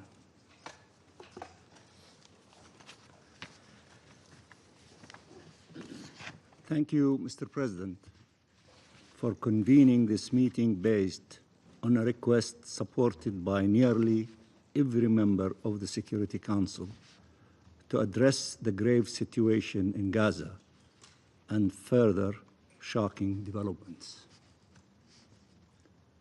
Allow me also to thank ASG Yancha for his report and also Mr. Raja Singham for his briefing. Mr. President, Israel is killing Palestine in Gaza. That is its objective. And there, over 2 million victims are enduring unbearable agony that the human mind can barely comprehend. We are not allowed to fail them any longer. We do not have the luxury to feel guilt or shame. We owe them to act now to stop this genocide. Mr. President, there is something undeniable. Israel does not care about what we say, what you say. It is obvious. The only thing that matters now is what we do. What will force Israel to change course is our ability to transform justified condemnation into just actions. And history will judge us all. We appreciate the description of almost all of you of the deepness of the pain and the tragedy that our people is enduring. While this is okay, it is not sufficient. You have to act. You have to do something about it. You have to stop it. Otherwise, this analysis and description does not mean anything if you do not do something to stop it. And you have tools available to you to do so. Mr. President, there is an international plan adopted by the International High-Level Conference in Palestine, co-chaired by Saudi Arabia and France, that starts with ending the use of starvation as a weapon of war and ending the war on Gaza through a ceasefire, the release of the hostages and prisoners, a massive surge of humanitarian aid to the Palestinian people in coordination and leadership, in coordination with and leadership of the United Nations, and in line with humanitarian principles and the full withdrawal of Israel from Gaza.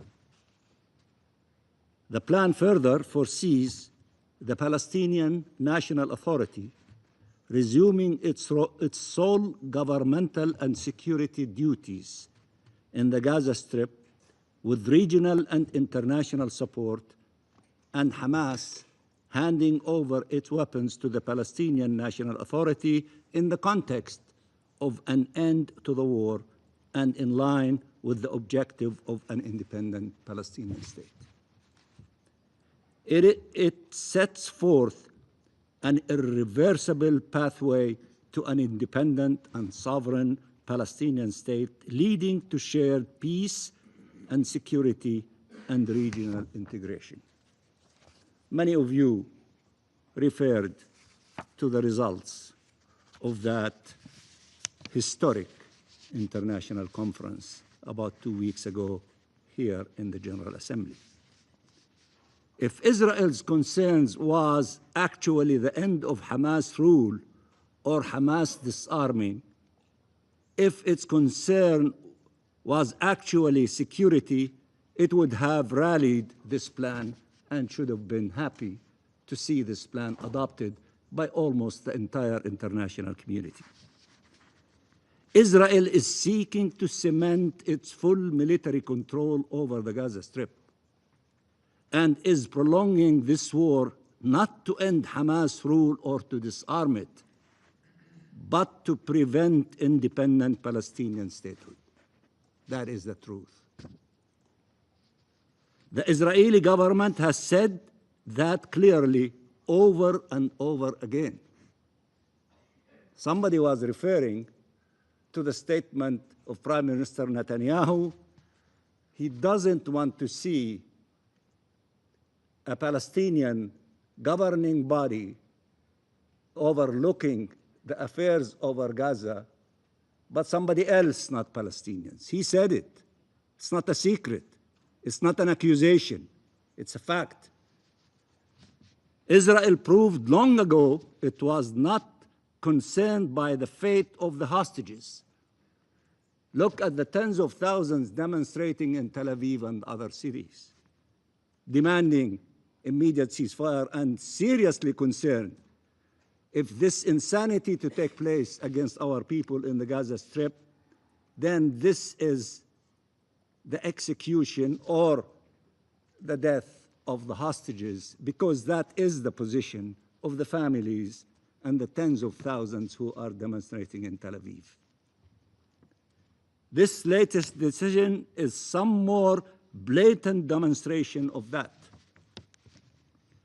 The Israeli government dehumanized and demonized Palestinians to such an extent that its genocide against them through mass killing and starvation, including of children, is not opposed in Israel by some, is only opposed in Israel by some brave voices. Israel proved long ago that its goal is the destruction of the Palestinian people through forced transfer and massacres to facilitate its annexation of our land. If some people believe what Prime Minister Netanyahu said yesterday and today, that there is a huge global lie, that there is no starvation in Gaza, and the two gentlemen from the leadership of the UN is also participating in spreading lies, then why don't you, the Security Council, go to the Security Council, take with you 100 journalists from your countries and other countries to verify exactly what is happening in Gaza. If he's so sure of this global conspiracy about the lie, let him prove it, invite you, allow you to go to the Gaza Strip and see exactly what is happening there. Take journalists with you so that you can verify exactly what is happening in Gaza.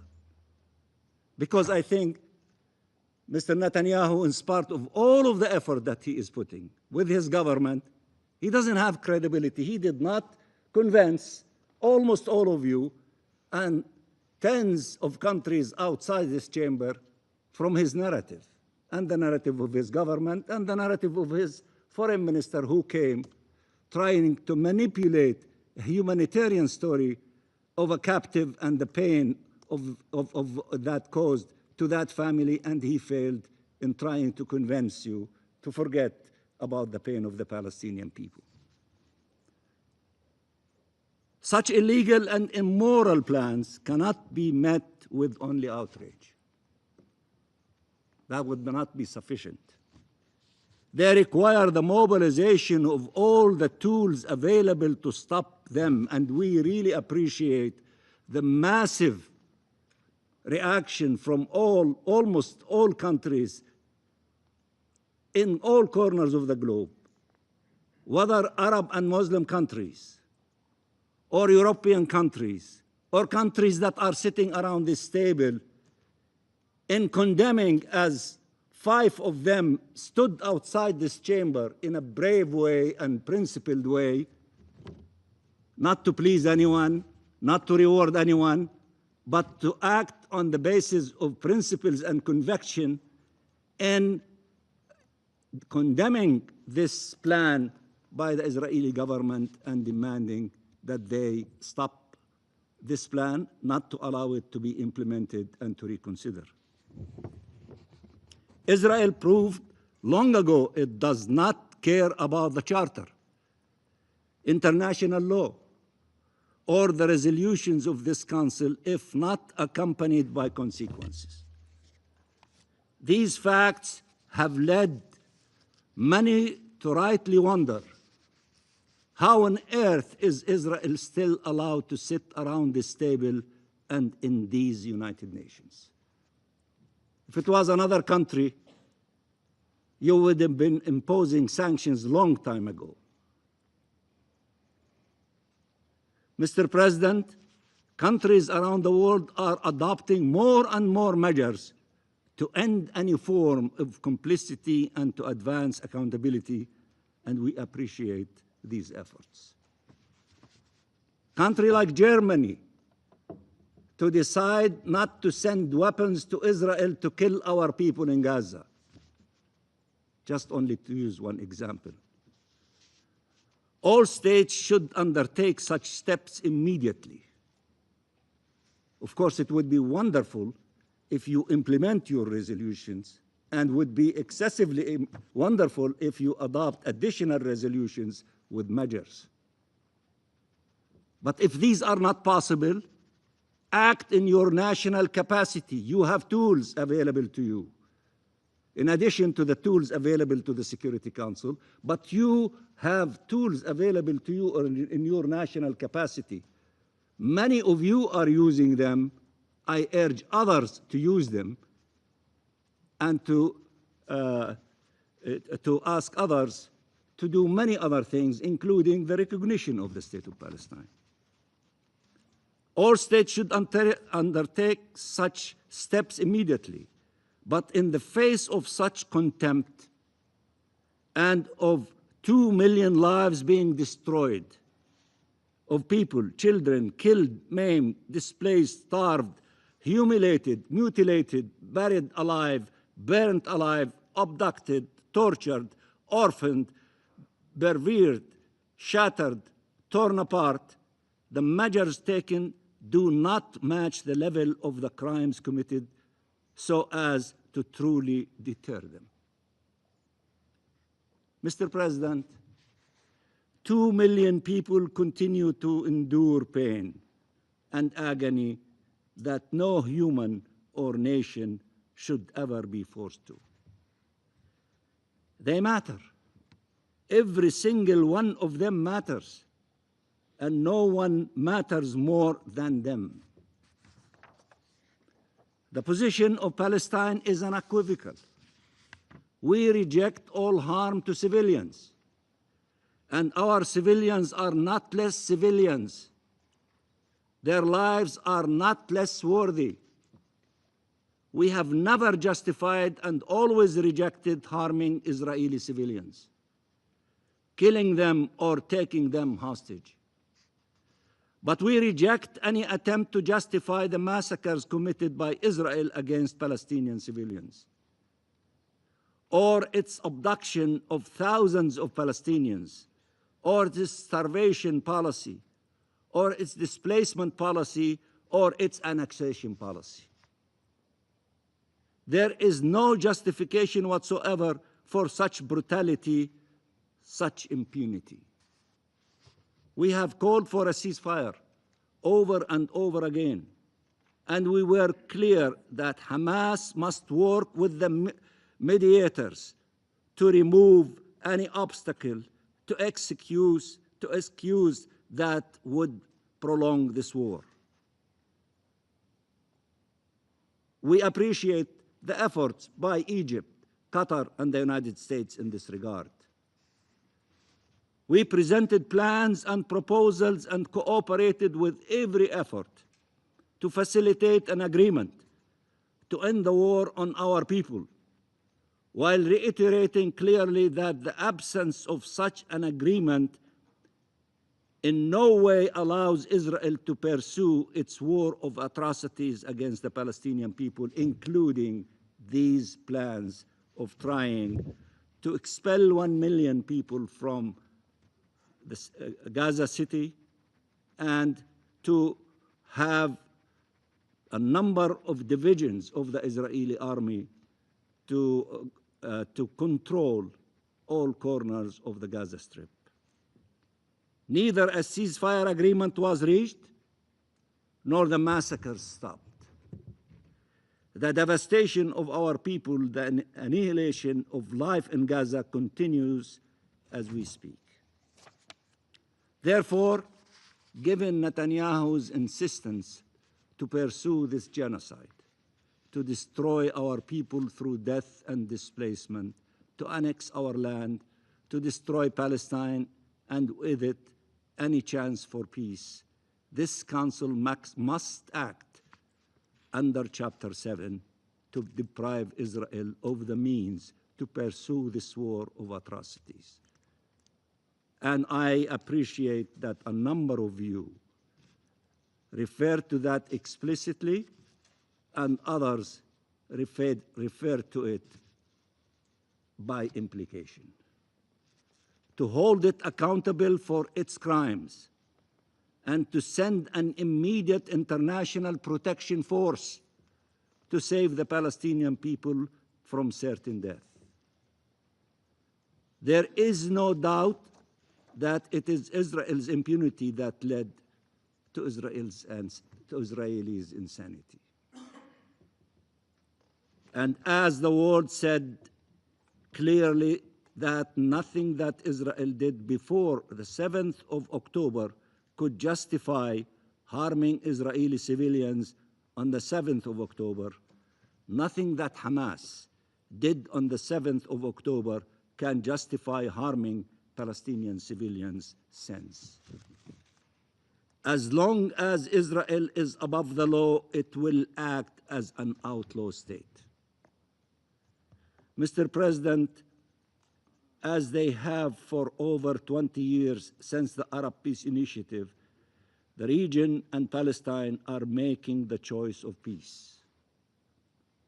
I said it loudly and clearly last few days ago in my statement that Ambassador Samuel referred to. In spite of the pain, in spite of the hardship, in spite of the insanity, in spite of people are not maybe thinking logically, we're not losing our minds or allowing our heart to dictate our decisions. We extend our hand in the direction of peace. We accept the declaration that was adopted by the majority of nations during that historic conference on the two-state solution. And we urge those who have not joined to send their letters to the two co-chairs, Saudi Arabia and France, declaring their commitment and abiding by the declaration of the 19 leaders of this conference, the two co-chairs and the 17 co-chairs of the round tables. Peace is much better for everyone than war. We don't need no more wars. We need to stop the killing, the occupation, devastation, hostages, prisoners.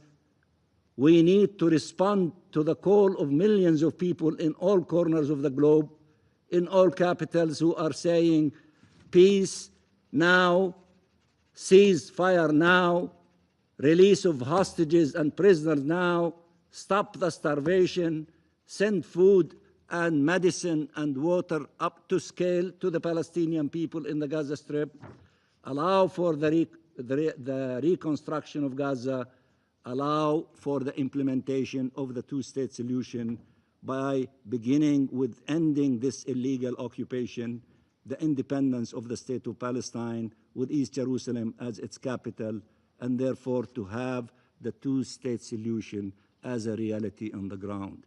This option is much better than the option of what Netanyahu and his government are planning to do against our people in the Gaza Strip, as if what's happening to them is not enough. They want to add more devastation, more agony, more pain. They want to erase them from the face of earth. And we will not allow them to do that, and you should not allow them to do that.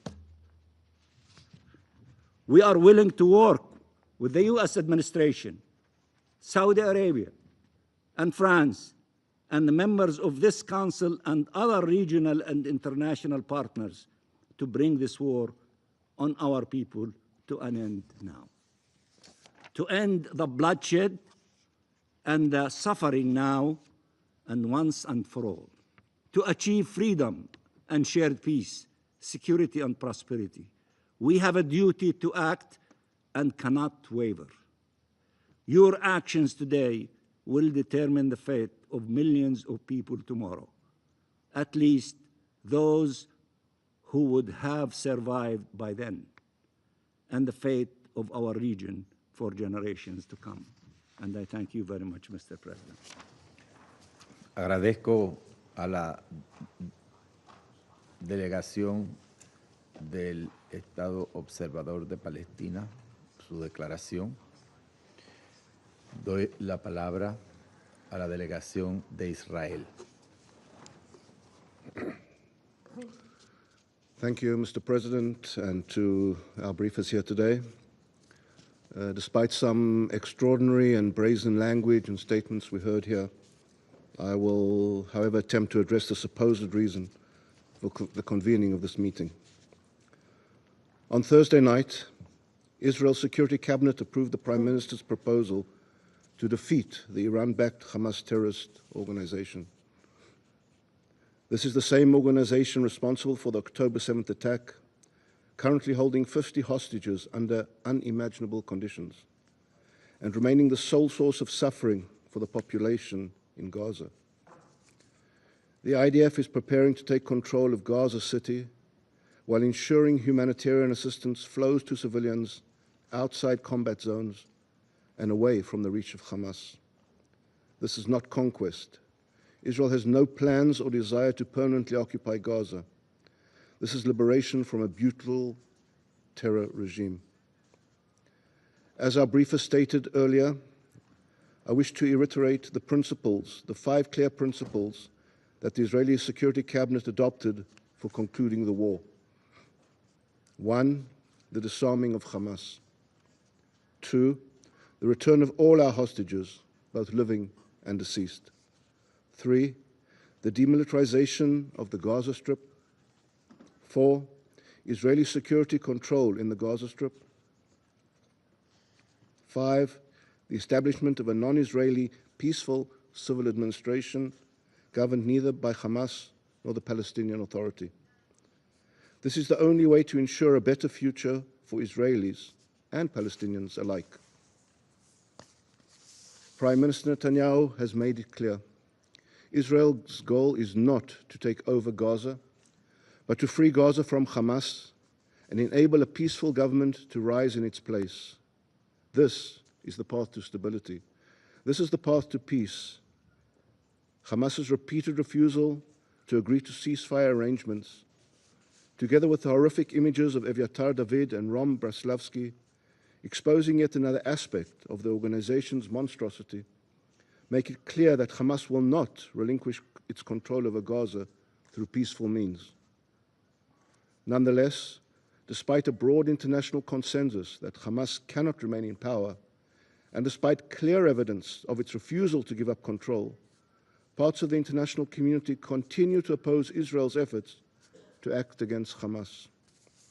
This position is both contradictory and difficult to reconcile with the stated goal of ending Hamas's rule. Some who criticize Israel make sure to call for the unconditional release of the hostages merely to clear their conscience.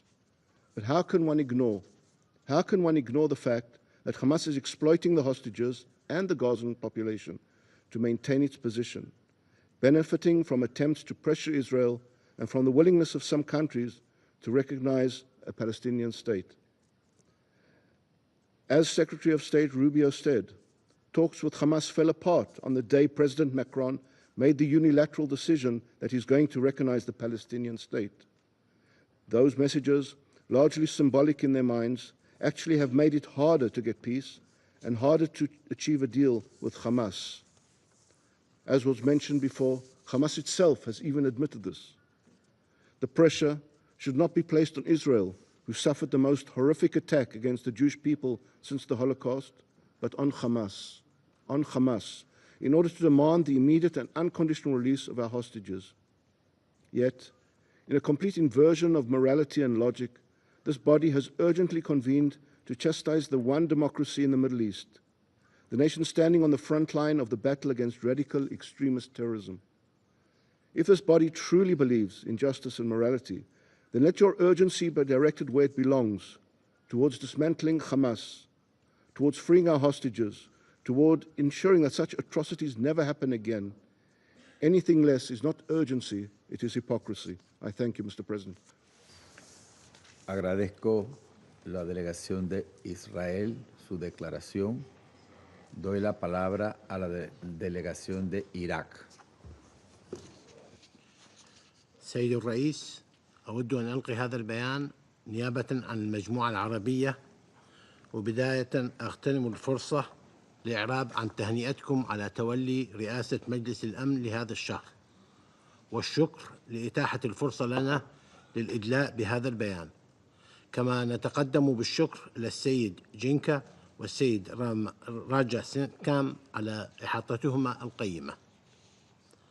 تمر المنطقة الشرق الأوسط بمرحلة حرجة في ظل الحرب الوحشية والعدوانية التي تشنها إسرائيل على قطاع غزة، وما نجم عنها من مأساة إنسانية متفاقمة يعاني منها سكان القطاع الذين يتجاوز عددهم 2,000,000 شخص، معظمهم من النساء والأطفال. ويلاحظ العالم المشاهد المؤلمة التي يندي لها جبين الإنسانية أمام صور المدنيين الذين أنهكهم الجوع والحصار، وصور الذين يتعرضون للقتل وهم ينتظرون الحصول على وجبة يسدون بها رمق أطفالهم. وفي ظل هذه النتائج بالغة الخطورة للسياسات الإسرائيلية، تلقى العالم القرار الخطير الذي اتخذته الحكومة الإسرائيلية باجتياح قطاع غزة وفرض السيطرة الكاملة عليه.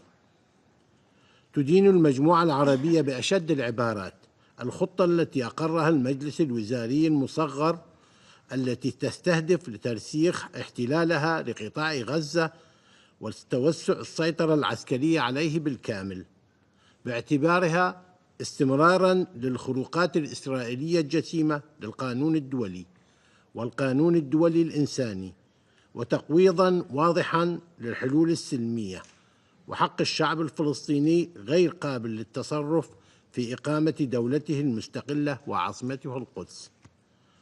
تعتبر المجموعة العربية الإعلان الداعي إلى فرض ما يسمى بالسيادة الإسرائيلية على الضفة الغربية المحتلة خرقاً سافراً ومرفوضاً للقانون الدولي، وانتهاكاً صارخاً لقرارات مجلس الأمن ذات الصلة التي تؤكد بطلان جميع الإجراءات والقرارات التي تهدف إلى شرعنة الاحتلال، بما في ذلك الأنشطة الاستيطانية في الأراضي الفلسطينية المحتلة منذ عام 1967. إن إسرائيل لا تملك أي سيادة على الأرض الفلسطينية المحتلة، وإن هذا التحرك الإسرائيلي الأحادي لا يترتب عليه أي أثر قانوني، ولا يمكن أن يغير من الوضع القانوني للأراضي الفلسطينية المحتلة وفي مقدمتها القدس التي تبقى جزءاً لا يتجزأ من تلك الأرض. إن مثل هذه الإجراءات من شأنها فقط تأجيج التوتر المتزايد في المنطقة والذي تتفاقم بسبب العدوان الإسرائيلي على قطاع غزة وما خلفه من كارثة إنسانية في القطاع.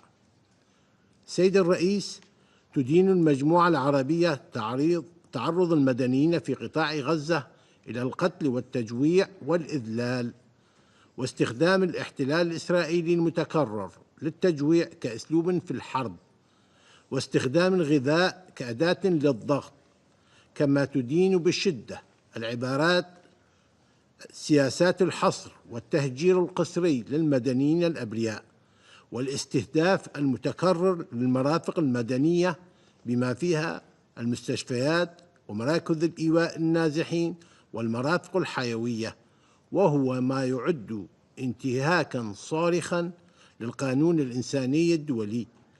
وتطالب المجموعة العربية المجتمع الدولي بالتحرك الفوري لوقف العدوان والاعتراف بكارثة والمجاعة الحاصلة في قطاع غزة، وكسر الحصار المرفوض على القطاع، وضمان وصول المساعدات الإنسانية والإغاثة الطبية منه، ودخول المنظمات الدولية إلى القطاع وحماية طواقمهما وتمكينها من القيام بدورها بشكل كامل، ودعم وكالات الأمم المتحدة لإغاثة وتشغيل اللاجئين الفلسطينيين الأونروا، وتفعيل آليات المساءلة الدولية تجاه الجرائم الإسرائيلية. وترحب المجموعة العربية بالتزام دولة قطر وجمهورية مصر العربية لاستكمال جهودهما الحثيثة مع الولايات المتحدة في ملف الوساطة بقطاع غزة من أجل الوصول إلى اتفاق شامل وفوري لوقف إطلاق النار يضع حداً للحرب وينهي المعاناة الإنسانية في القطاع، ويضمن حماية المدنيين وتبادل المحتجزين والأسرى، ويمهد لإنهاء الأزمة وإطلاق جهود التعافي وإعادة الإعمار.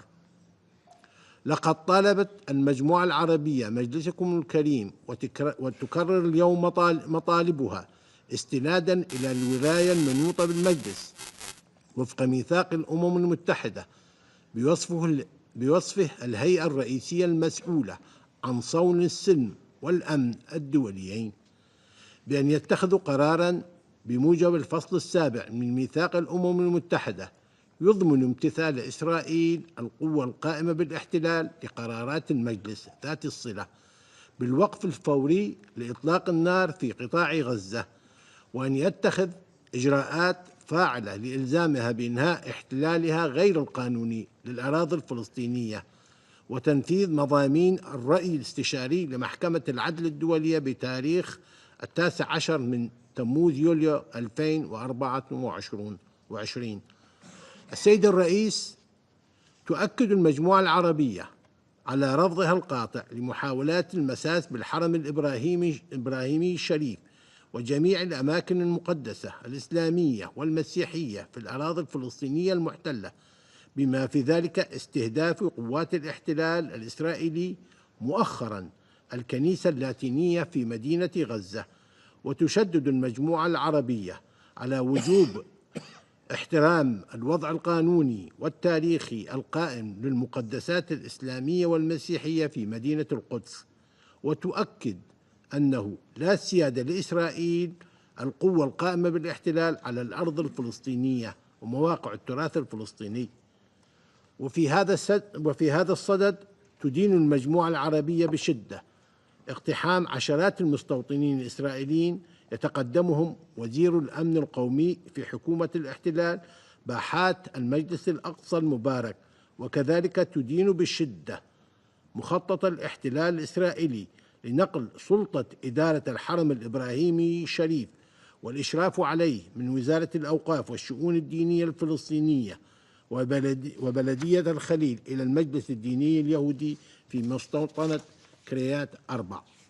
وتعد هذه الإجراءات انتهاكات صارخة للقوانين الدولية والقرارات الشرعية الدولية واستفزازاً لمشاعر المسلمين حول العالم.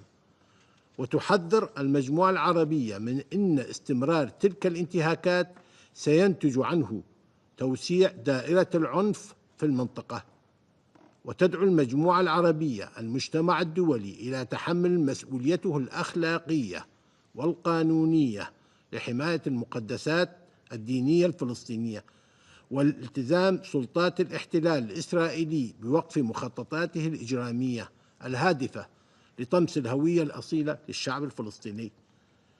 تؤكد المجموعة العربية على أن استخدام القوة يؤدي إلى مزيد من القتل والدمار والمآسي، ولن يؤدي إلى السلام، ولا بديل عن إقامة العدالة للشعب الفلسطيني وتحقيق التسوية العادلة والشاملة والدائمة للقضية الفلسطينية وفق مبادئ القانون الدولي وقرارات الشرعية الدولية. وتعيد المجموعة العربية تأكيد التمسك بسلام عادل وشامل كخيار استراتيجي لإنهاء الاحتلال وحل الصراع العربي الإسرائيلي وفق القوانين الدولية وقرارات الشرعية الدولية بما فيها القرارات 242 وقرار 338 و497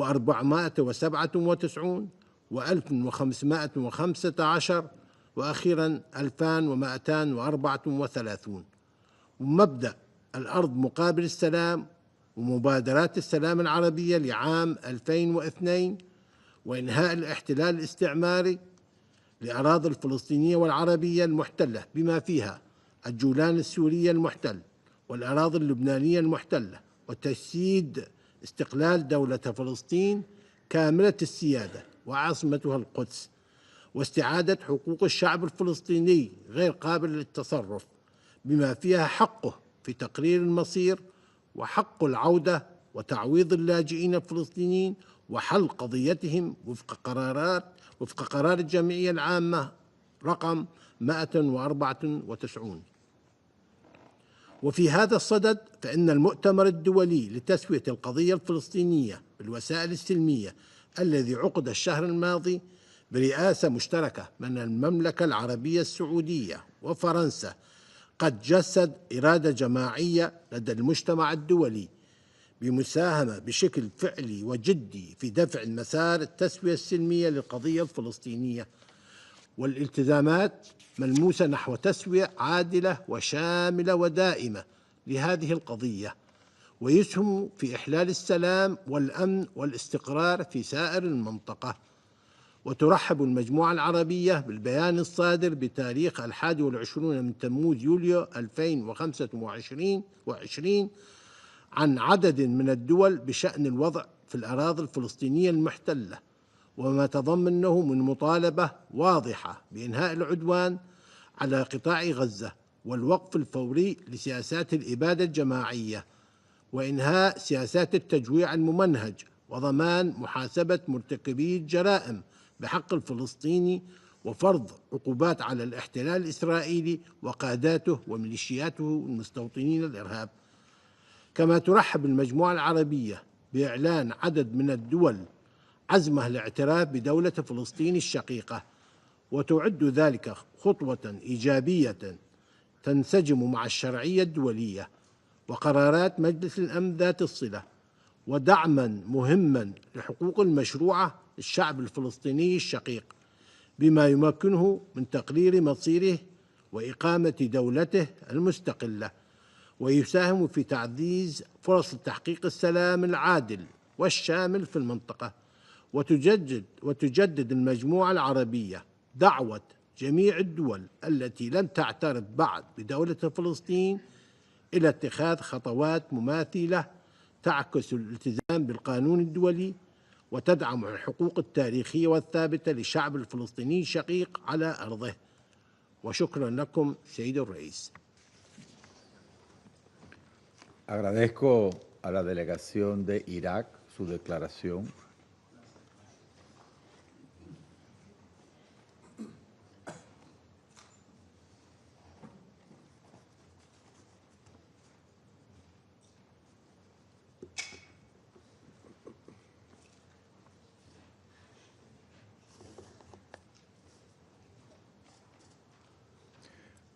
Doy la palabra a la delegación de Kuwait. Bismillah ar-Rahman ar-Rahim. Gracias, señor presidente, y permíteme en primer lugar agradecerle la convocatoria de esta reunión y felicitarlo a usted y a su país por el asumo de la presidencia del Consejo de Seguridad.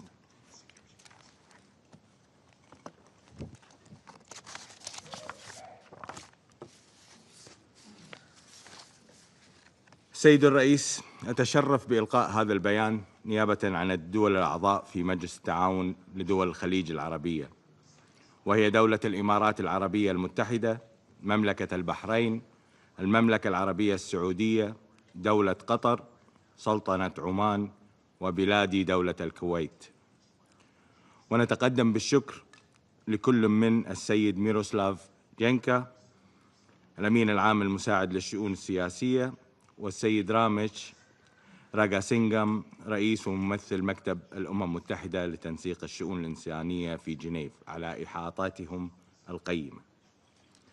سيد الرئيس، نجدد تأكيدنا على موقفنا الثابت والمبدئي في دعم القضية الفلسطينية ورفض جميع أشكال الاحتلال والاستيطان، ونعرب عن بالغ قلقنا وإدانتنا القاطعة واستنكارنا الشديد للقرار الخطير الذي أعلنته الحكومة الإسرائيلية باجتياح قطاع غزة وفرض السيطرة الكاملة عليه، بما يحمله من تهديد مباشر لحياة أكثر من 2,000,000 فلسطيني، معظمهم من النساء والأطفال، ويؤسس لمرحلة جديدة من الإبادة الجماعية والتهجير القسري، وينسف بشكل كامل أي فرص لتحقيق حل الدولتين، ويشكل انتهاكاً صارخاً للقوانين الدولية وميثاق الأمم المتحدة.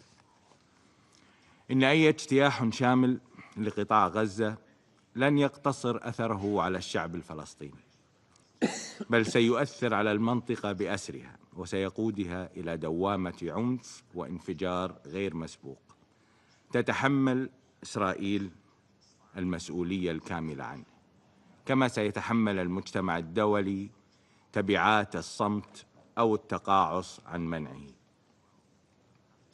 سيد الرئيس، إن المجتمع الدولي وفي طليعته مجلس الأمن مطالب بتحمل مسؤولياته القانونية والأخلاقية والتاريخية، وأن تكرار مشاهد الإبادة الجماعية أمام أعين هذا المجلس دون ردع حاسم يمثل إخفاقاً خطيراً للنظام الدولي، ويهدد بتجريد المجلس من دوره ومصداقيته، ولا سيما في هذه القضية، ويبعث برسالة مدمرة إلى الشعوب بأن القوانين الدولية تطبق بانتقائية.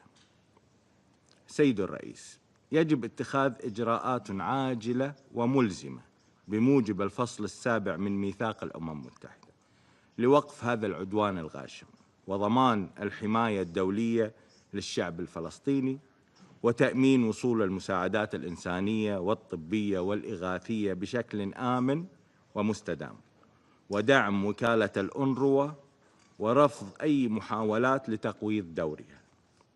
وفي هذا الإطار نثمن الجهود الحثيثة والمتواصلة التي تطلع بها دولة قطر وجمهورية مصر العربية بالتنسيق مع الولايات المتحدة الأمريكية من أجل التوصل إلى اتفاق شامل وفوري لوقف إطلاق النار ووقف العدوان وحماية المدنيين وضمان تبادل الأسرى والمحتجزين، وتهيئة الظروف لعودة النازحين إلى ديارهم، وتيسير دخول المساعدات الإنسانية بشكل آمن ودون عوائق. ونؤكد دعم دول مجلس التعاون لهذه المساعي وحرصنا على تعزيزها بالتنسيق مع الأطراف الإقليمية والدولية المعنية، بما يسهم في كسر دائرة العنف ويعيد إطلاق مسار سياسي جاد يحقق تطلعات الشعب الفلسطيني المشروعة.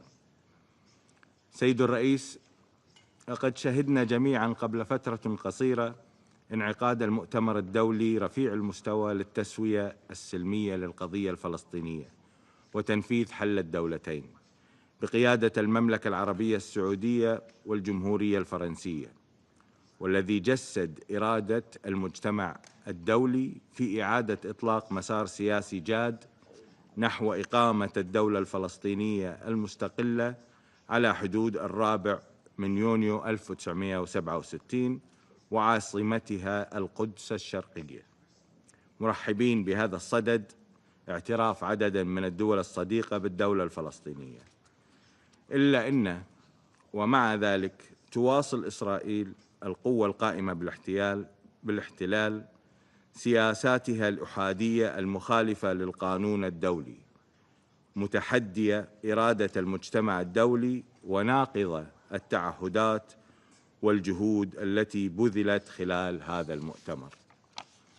كما ندين استمرار الانتهاكات الإسرائيلية في القدس والضفة الغربية، بما في ذلك التوسع الاستيطاني وعمليات الطرد والتهجير والاقتحامات المتكررة للأماكن المقدسة الإسلامية والمسيحية، ومحاولات تغيير الطابع التاريخي والقانوني القائم، وأن أي محاولة لفرض واقع استعماري جديد في قطاع غزة أو الضفة الغربية هي تقويض كامل لأساس حل الدولتين وتحويله من التزام دولي إلى سراب سياسي.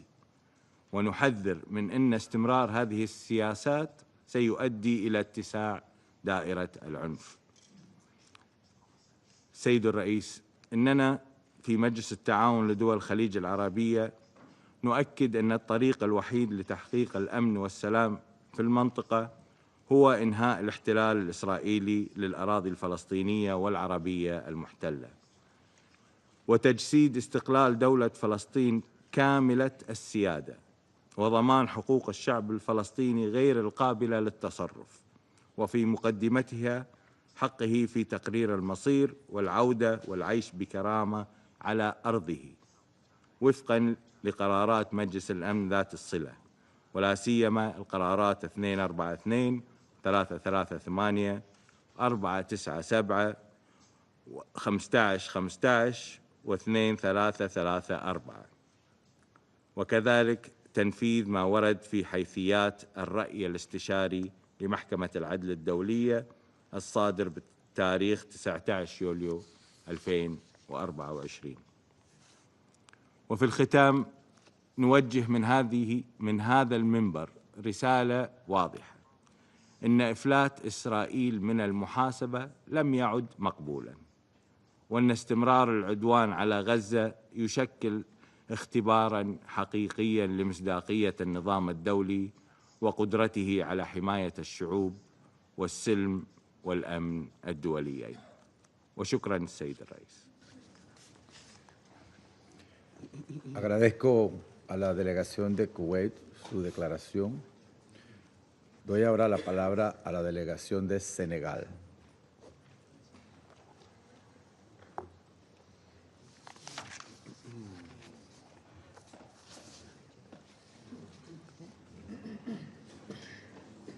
Esperé que lo sentase.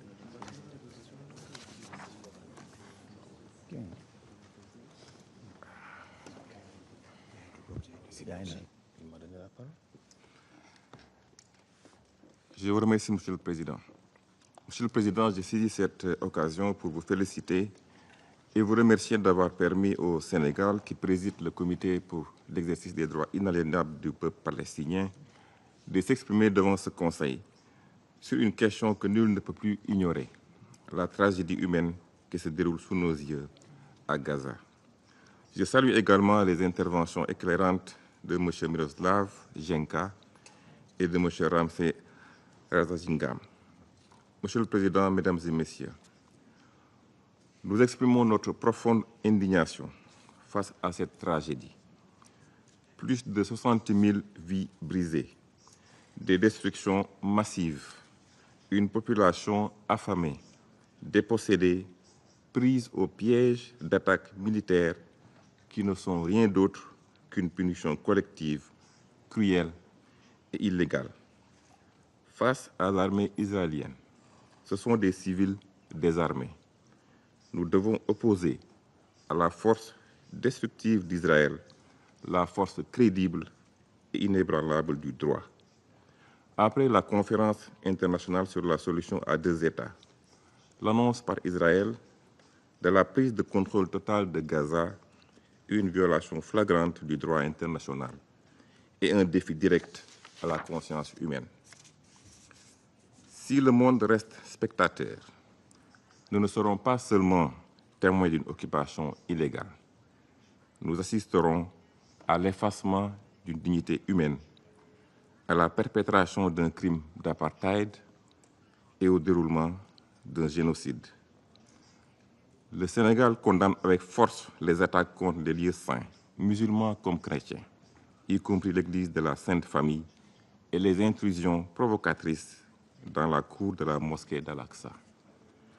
La communauté internationale doit protéger Al-Aqsa et préserver le caractère sacré de Jérusalem. Nous appelons le Conseil de sécurité à un sursaut collectif d'humanité pour mettre fin à la catastrophe de Gaza.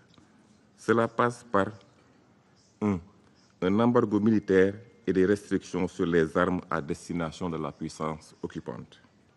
2.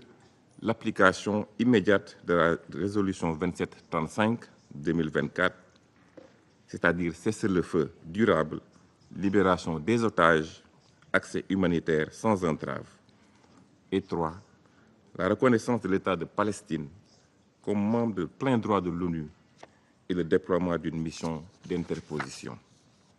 Monsieur le Président, Mesdames et Messieurs, si cette prise de contrôle total se réalise, l'impunité deviendra la règle et nous aurons cautionné l'un des pires nettoyages ethniques de l'histoire. Les États doivent agir maintenant, appliquer les avis de la CIJ et exécuter les mandats de la CPI pour que les auteurs, complices et commanditaires répondent de leurs crimes. Pour finir, je voudrais réitérer l'appel de mon pays à tous les États épris de justice et d'humanité, par obligation juridique autant que par devoir moral, à faire leur les aspirations du peuple palestinien à la paix, à la stabilité et à la souveraineté dans les frontières de 1967, avec Jérusalem-Est comme capitale de l'État de Palestine. L'humanité nous regarde, l'histoire nous jugera. Je vous remercie. Agradezco a la delegación de Senegal su declaración. No hay más intervenciones inscritas en la lista. Se levanta la sesión.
Se vayan a la mierda.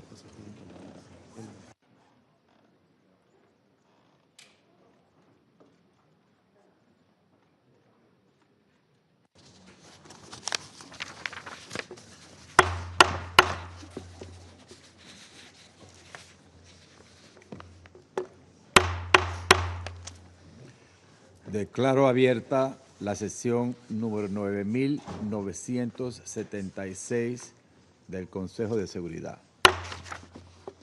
En el orden del día provisional de esta sesión figura el siguiente punto: la situación en Oriente Medio. Queda aprobado el orden del día.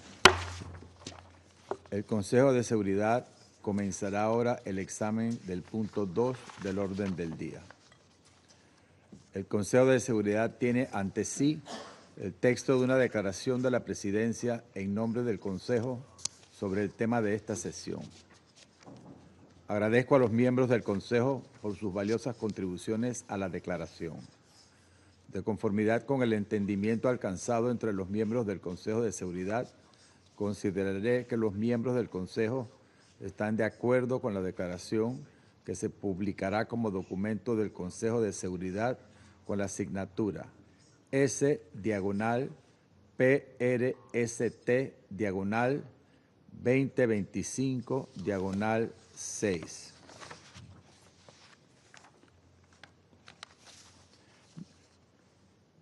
Se levanta la sesión.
Mark Hesed.